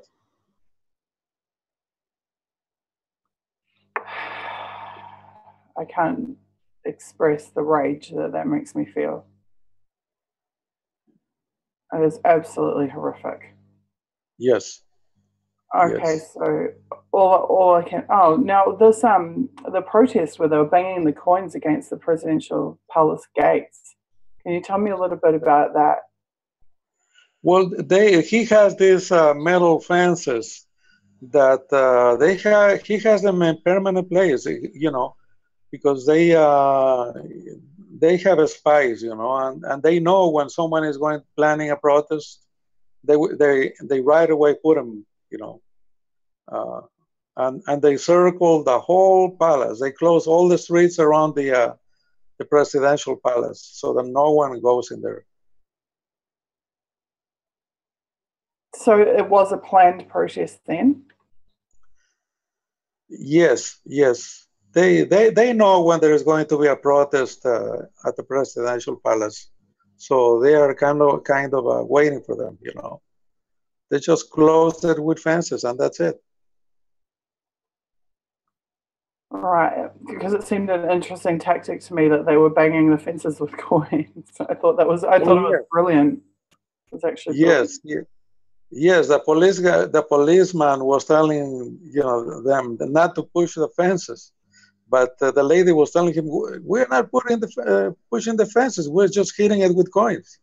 So the police guy finally shut up and couldn't say anything.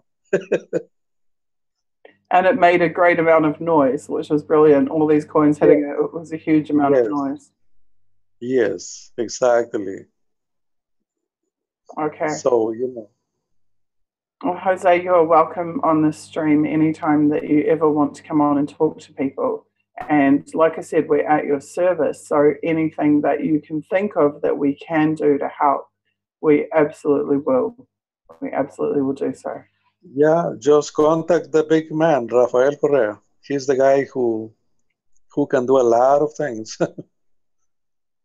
So that was what I was trying to ask. What is it that you would like from Correa? Like, what would your message to Correa be? Well, Correa, I'm not sure about what the strategy would be to involve Assange and Glass as a media event, So I don't know how I would do it, but it's something that you guys have to think about, how to approach that. Okay, and I'm being told that Glass today was denied access to his lawyers. Yes, Lenin prohibited the visits, all visits, by his wife and children and by his lawyers. They cannot see him. No one can see him. What is it that Moreno wants from Glass? Like, yes. why is he punishing him? I mean, you said he wants to get rid of him, but did he actually? But did he want something from Glass that Glass wouldn't give him? Because you see, Glass is a political symbol of Okay. So he's the inheritor. Yes. He's the natural inheritor of the legacy. Right. So if he dies, no one talks about him anymore, you see. And then there's no one else? No, because he's the only one left in government. The rest, they were all fired, and and they were all fired, and some of them are in prison. Others are being, sued by false accusations. Unbelievable. Unbelievable, and yet so believable. Yes. So now, how did Correa initially get into power? There was they call it the People's Revolution, right? Well, he made a presidential campaign for the first time, like all candidates. Yeah. Yeah, he did not mention anything about the people, or he was just one more candidate, but he had more charisma, and more, he was more, his message was simple and clear. So that's why he won. Simple and clear and legitimate. Yes, exactly. He carried through on what he promised. Yes, he did more than that. Believe me, he transformed Ecuador. He took it several decades into the future, because we were behind, like in the 50s. Incredible. Yes. And so now the dream is to get him back, right? Yes. Well, by law, he cannot be a president, because Lenin made that illegal, popular consultation, and so one of the questions was to eliminate re-election by a president. And yet, many things that Moreno have done are also against the law. Yes, yes. He, as soon as that popular vote passed, he began to break the law and break the Constitution at his will. So he had the media behind. The media is the most powerful weapon. Without the media, he couldn't have done it. And for many years, I remember Correa complaining that the media were being used to subvert democracy in Ecuador. Yes, yes, yes, exactly. He called them prensa corrupta in Spanish. Corrupt news media. That's how he used to call them all the time, and because he was right. Okay, is there anything else you'd like to say, Jose, before we move on? No, that would be all. It was a pleasure talking to you. Thank you so much for everything that you do. Thank you so much. I was just before speaking about the battle between comfort and conscience, and you are the ultimate example of somebody who holds conscience precious at the expense of comfort. Thank you so much for being here. It is a privilege. Amazing to have you. Okay, everybody watching, I hope that gives you some food for thought about the severity of what is going on at the moment and how many lives are on the line, because the realization that's just given me is that this fight to preserve Julian and what is being done to Julian is actually being done to millions of people. And it is the fight to preserve millions of people. It is no longer just the fight to preserve Julian. I think we need to take that seriously to heart, because many of us have the privilege to choose whether we rise and whether we act. But for many of the people in Ecuador, there is no choice. Just catching up on the comment section. Someone's asking, is there a legal way to demand to know if Julian is alive since he is completely isolated, and to demand Lennon to prove that he did not commit a crime inside the embassy? I'm not really sure entirely what you mean with the second part. In terms of the proof of life, we know for a fact that Julian is inside the embassy. There's absolutely zero doubt about that he is. There still is some channel of communication. In terms of the whole proof of life concept, I talked about this actually at the emergency meeting. You need to, if you want proof of life that Julian's in there, you need to demand it from Ecuador. You need to demand it from the UK. You need to call the Ecuadorian embassy and demand proof of life. That's who we should be putting pressure on to prove that. We should not be putting pressure on the family of Julian or anybody else. Proof of life is something that is demanded of kidnappers, not of the family of the kidnapped. So if you want to know these things, find the Twitter account for the UK Foreign Office and ask them every single day to prove it, by all means. Stephanie says that Correa's vision was to make Ecuador independent from foreign pressures. He created a new constitution which is internationally applauded. And that's the constitution that's being undermined right now.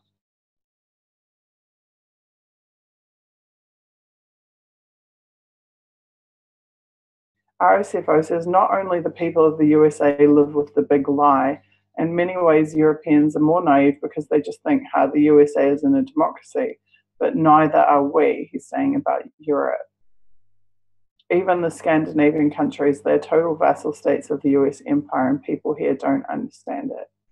Okay, this is a really big rabbit hole that's very easy to get down very fast. When you hear me talk in my interviews where I talk about the Snowden documents and what I've learned from analyzing them, and when I talk about the global network, RSFO, the global network is the reason for what you're explaining right now.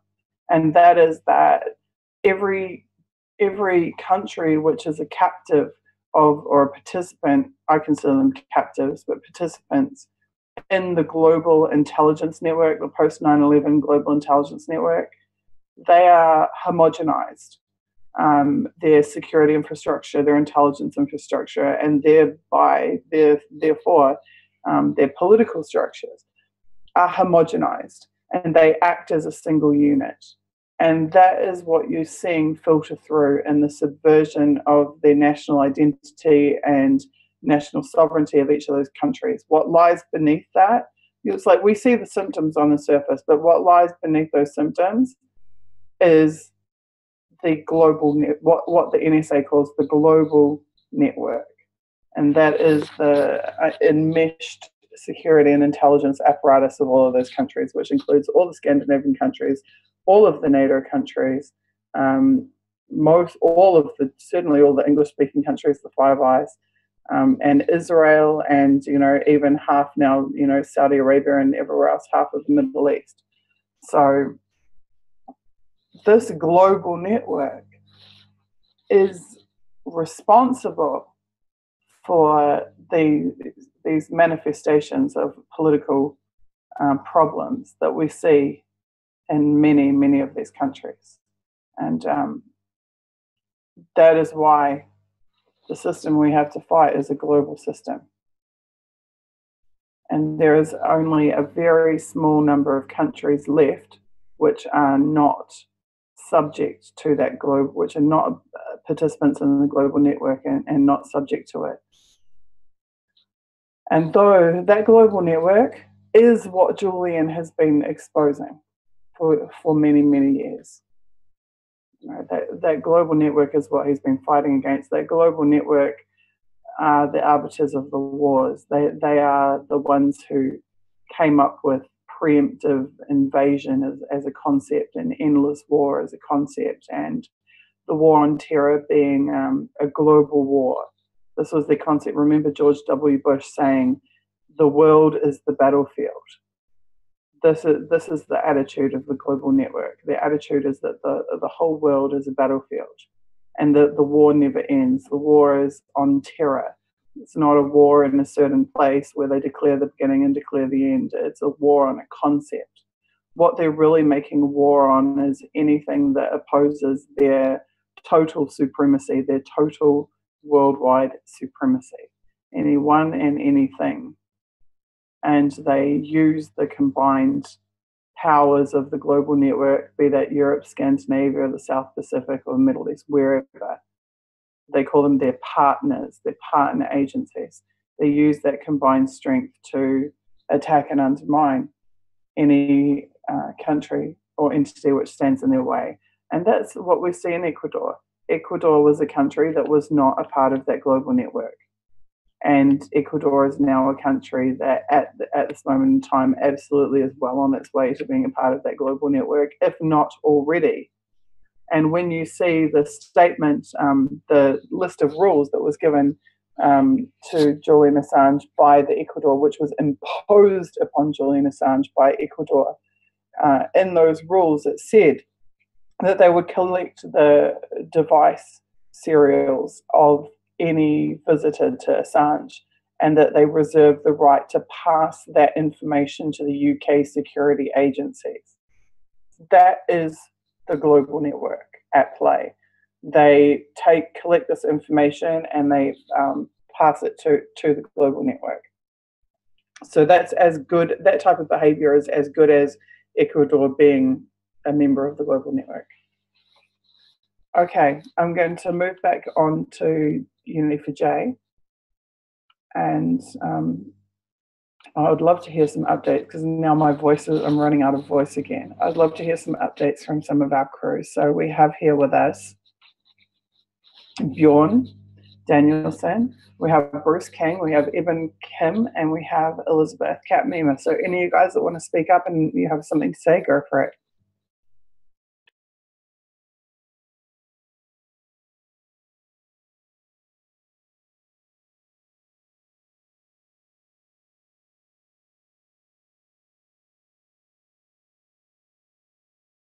Okay. Come on, guys, take the floor. Bruce, you're talking, but you're muted. Everybody's muted, so you need to unmute yourself if you want to speak.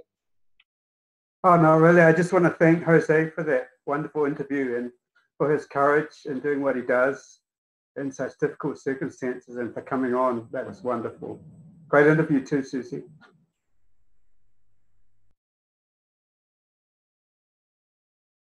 Thank you. I need to have a drink for a minute and try to get my voice back. I think most of you know I had a throat infection and then a really bad bout of laryngitis. And for about a week, I actually couldn't speak. Bruce knows, I was speaking in a tiny whisper.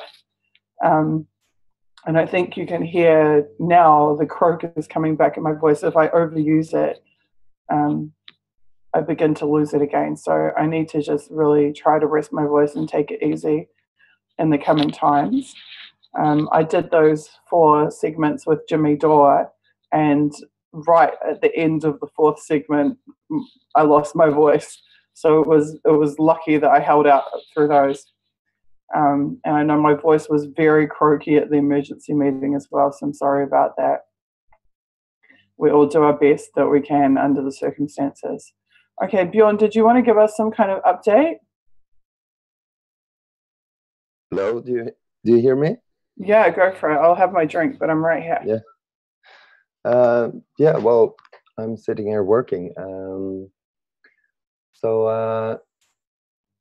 got some new recruits. Now that's one piece of good news. I know that your team is expanding. It's expanding, and we have a list of tasks that we're digging into. So I don't know if you noticed when we came on before I was pretty shocked, because I was actually playing along to you talking, and I think I found the perfect companion music for for your speech before. So, the site is actually up and running in a secret location, and people are working on it. So we're getting somewhere. When can we see it? I know I'm always nagging, but when can we see it? Yeah, that's a secret. We'll tell when it's ready.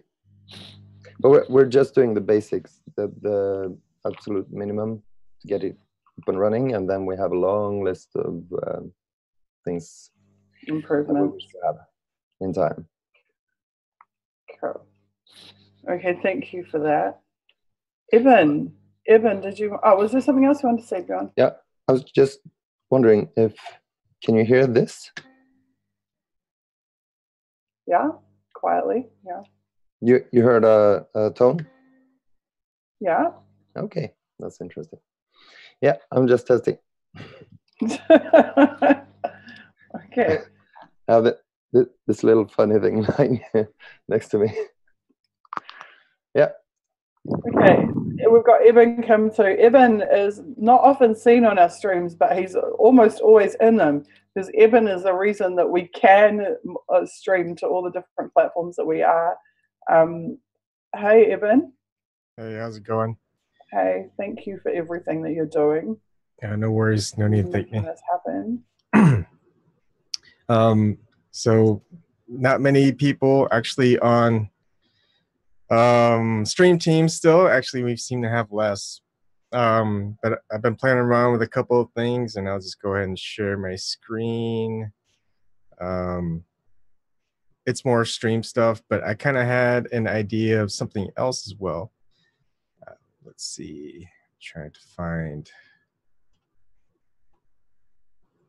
I have to use a different computer, because if I use the same computer I'm streaming on, then it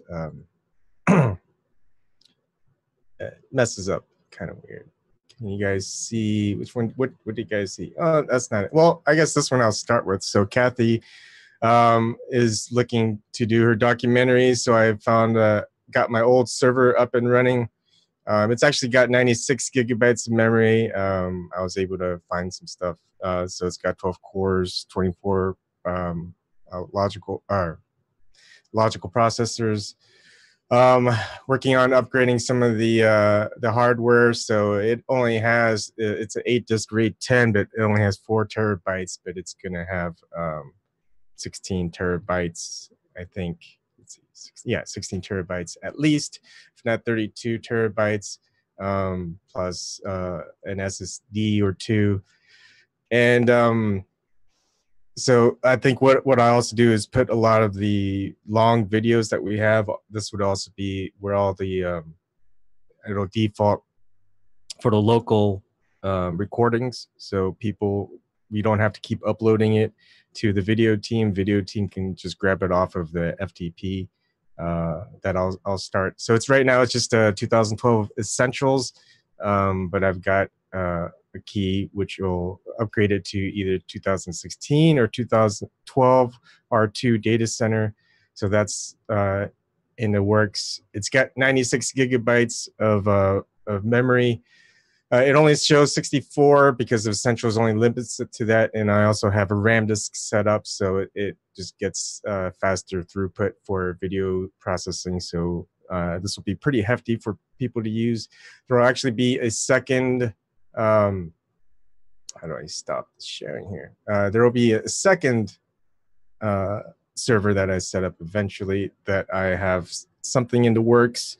It's kind of a project of mine, but I think I might actually test it out and do something that's more WikiLeaks, Julian Assange, Unity4J related as my first prototype. The other thing that I kind of been working on a little bit just for fun. Gosh, why can't I share the correct screen? I'm trying to share the correct screen and I can't seem to do that right now. Maybe it's because I've got that remote desktop connection. All right, let me try it again. Oh, shoot. Okay, no wonder. It's supposed to be my main screen. So here, there are certain things that if you want to create transitions or just certain things that you want to show up on live streams, it's very difficult to. The reason is, well, OBS just doesn't have enough things where they can actually do that. So if I open up OBS, one of the things that I did was, can I mimic exactly what CNN does? And when CNN, and I just kind of did a video last night of just kind of making fun. So what CNN has is they just have this main one, and when there's a actual switch between that, it it moves to something else. So for example, let's do Chet Mangold. It goes to there, Chet's take, and then that. So I can change that to there.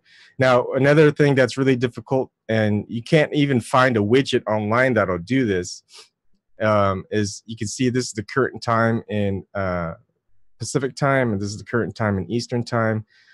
And it just switches between the two. And it's to do that, I had to create a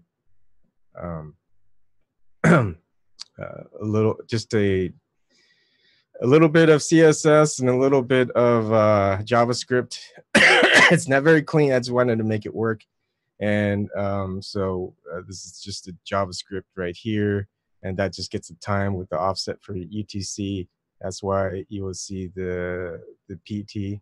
And then this is just the rest of it, it's all CSS. Sorry for boring people with like tech stuff. It's not really techy. So here you can see just the time update. You can actually add in seconds, whatever. So all that is just fed into the OBS, and that's what makes it look good. And then you can create certain types of images as well. So you've got this where I'm just kind of manipulating CSS a little bit. So this just kind of glows for each letter throughout the words. I haven't gotten quite making it, because it uses spans, and that's not a good way to do it. All of this kind of spaced out big. So it's not the best, but it's just a way to get it done. And so that's just kind of what I've been practicing, just to see if I can do it. And I mean, what makes CNN or any other big budget place authentic, I guess, for people to watch? They get distracted just by a lot of information that just kind of scrolls while they're just watching someone talking about certain subjects. So anything that they can do, we can do if we wanted to. That's pretty much it. Anyone else?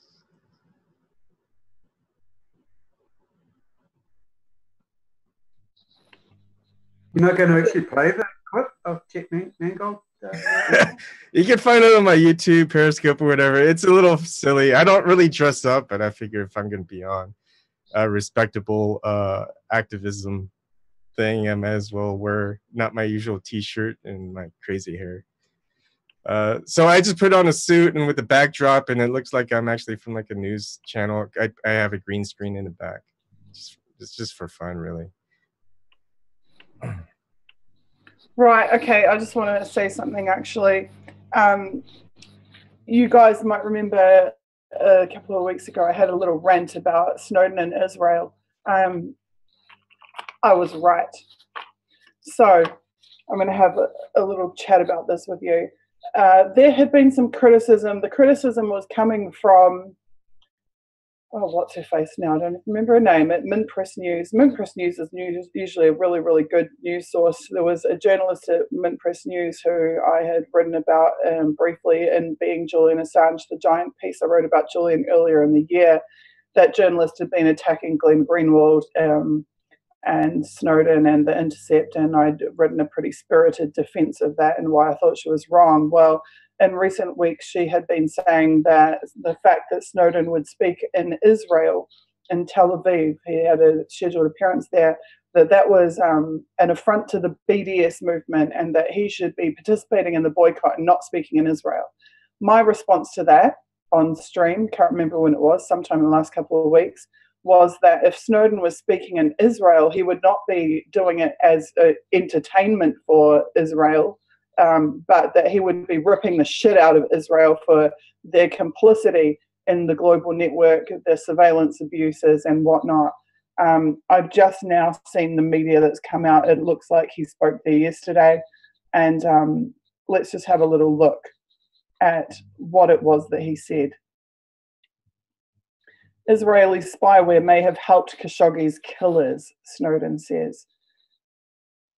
Edward Snowden addresses Israeli audience from Moscow. Israel-based NSO Group Limited may have helped Saudi Arabia track and kill government critic Jamal Khashoggi at the kingdom's consulate in Istanbul last month. Edward Snowden, fugitive. God. Heroic whistleblower. I'm just going to make my own edits to this Bloomberg article. Heroic whistleblower Edward Snowden told an Israeli audience by video conference. NSO said, well, I don't give a shit what NSO said because they're the ones who make the spyware. Speaking late Tuesday from an undisclosed location, Snowden said Israeli companies like NSO Group are among the leaders in selling spyware programs that allow governments to monitor their political opponents.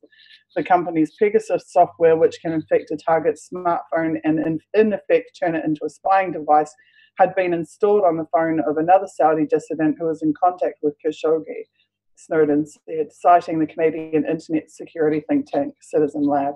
This could have helped the Saudis track Khashoggi and lure him to the consulate, Snowden said.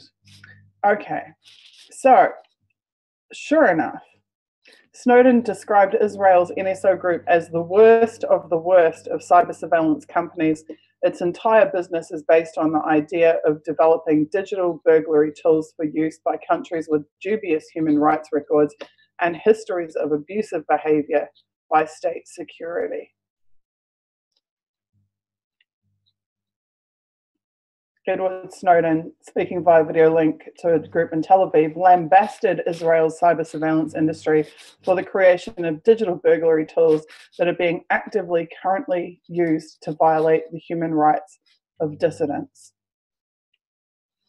So there you go. I would like to say that I'm extremely proud of Snowden for doing that. That is not going to make him any friends. That is not going to improve his situation in any way, but it was absolutely the right thing for him to do. Absolutely the right thing for him to do. He is still to this day educating people about the crimes that are committed against us by these companies in conjunction with our own governments, with the strongest governments in the world, in fact. So I would just like to point out that that is a public service and he's still performing it to this day, and I'm extremely proud of him for doing so. I simply typed Snowden Israel into Twitter.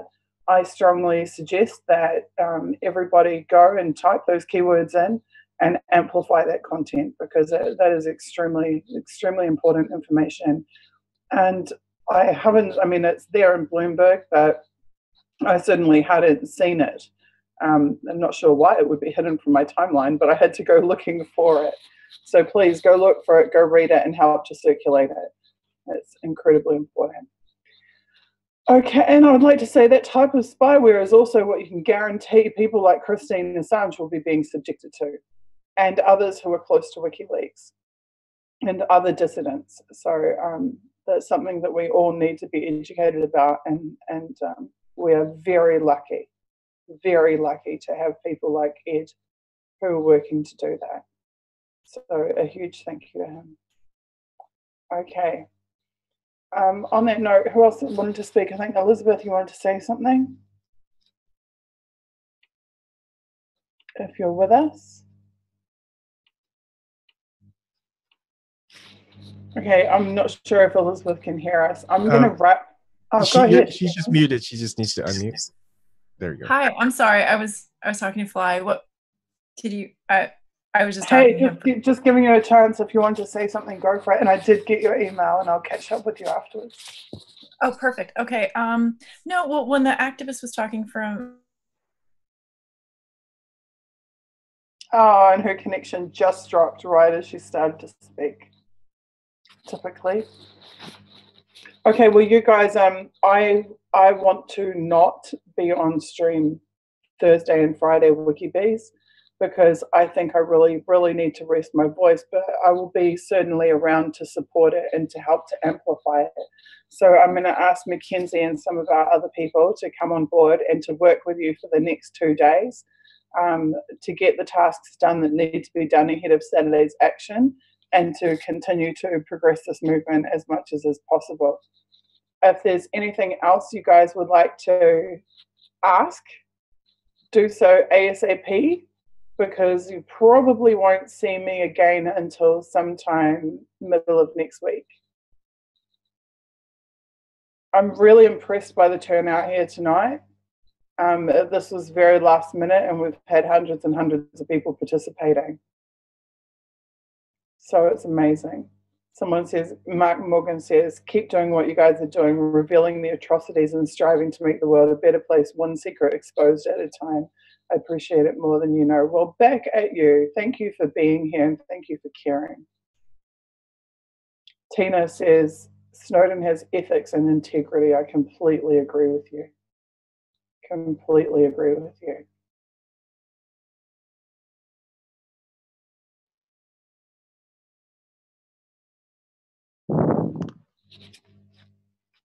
Yeah. And just just also note that Israel also seems to be behind an attempt to rehabilitate or protect MBS. I'm sure you guys would have seen that news this week.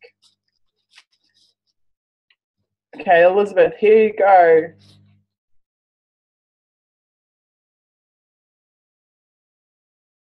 Elizabeth, can you hear me?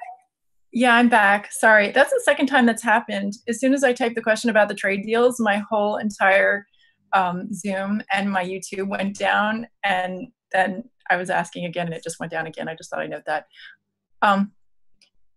My basic question is, what's going on with trade deals, and is there any connection between, being pressured, but Ecuador being pressured by the U.S. and saying, either we won't give you access to trade deals or we want you to be part of these trade deals, and sort of an exchange going on with pressuring Ecuador to also harm Julian. I do think that there's been an increase in interest. I mean, WikiLeaks has been around for over 10 years. Did this just go down again? No, you're good. We can hear you. Oh, good. Okay, I was going to say, I'm with Fly. I'm like, this good? I feel like there's this real push for trade deals, this transnational push for trade deals. And Julian was publishing pieces of text of the trade deals. And they, in the US, they did not pass TPP. And there's a lot of expectation of Obama to pass the baton to Hillary to pass TPP. And so there's a lot of anger toward, from the establishment toward anyone who's a TPP activist, and also a real huge push. I think that, they're pushing TPP as CPTPP in the 11 other countries. And I know that New Zealand is now getting roped into this. And so basically, I think our next election in the US, they're going to come back around after all the other countries are nailed by TPP, which they're now calling CPTPP. And they're going to try to push the US back into it. But before they do that, I think they need to silence people, and they need to silence any TPP activist. And I was one of them. I know you were one of them, Susie. I know Julian was publishing pieces of the text. I know that as much as we don't, we know the whole system's rotten, and Trump is kind of capitulating at this point. In the beginning, he did stand up against TPP, so he certainly paid a price with all of this, these spy agencies even coming after him. And so I've noticed a trend with a lot of people who have stood up against these trade deals getting really, really attacked, like Ed Schultz, who's passed away recently. And so anyway, I just wanted to know if there's also any kind of connection with Ecuador and trade deals recently. That was my question. But I guess the activist is gone. Yeah, it's a question that really needs to be directed at Jose. And certainly he's on the Discord, and we can connect you so that you could ask that question. Okay, thank you. Is there anything you want to say in the context of Unity for Jay? Just that I'm really looking forward to seeing all the activists in London out there. I wish I could be there, but I just want to support everyone in the UK as much as I possibly can. And please, please, please, if you're a student in the UK, please go on Unity for J in the Discord channel and look up the student teams that we are creating, because I really want to start flyering on campuses and really get as many people down to that Harrods protest on Saturdays. So it would be great if we could get students to flyer their campuses to increase the numbers on a weekly or daily basis. So that's my big plea and push. And I mean, because I really do feel that the activism on the ground in London is probably, I mean, that's ground zero. We need people out there. We need people out there everywhere in all the countries. But I would really love to see students in England and London to get down there and just flood that whole area. That's my feeling. So I don't know if you have any other. I agree. And I think many people agree with you. So other than that, other things that I've been working on, I have somebody who's working on the letter to the editor tool, but there's been, I guess, a few issues with that. So I'm just waiting for a report back from that person. And anyone wants to join the call teams, please. Also, there's a hashtag for call teams.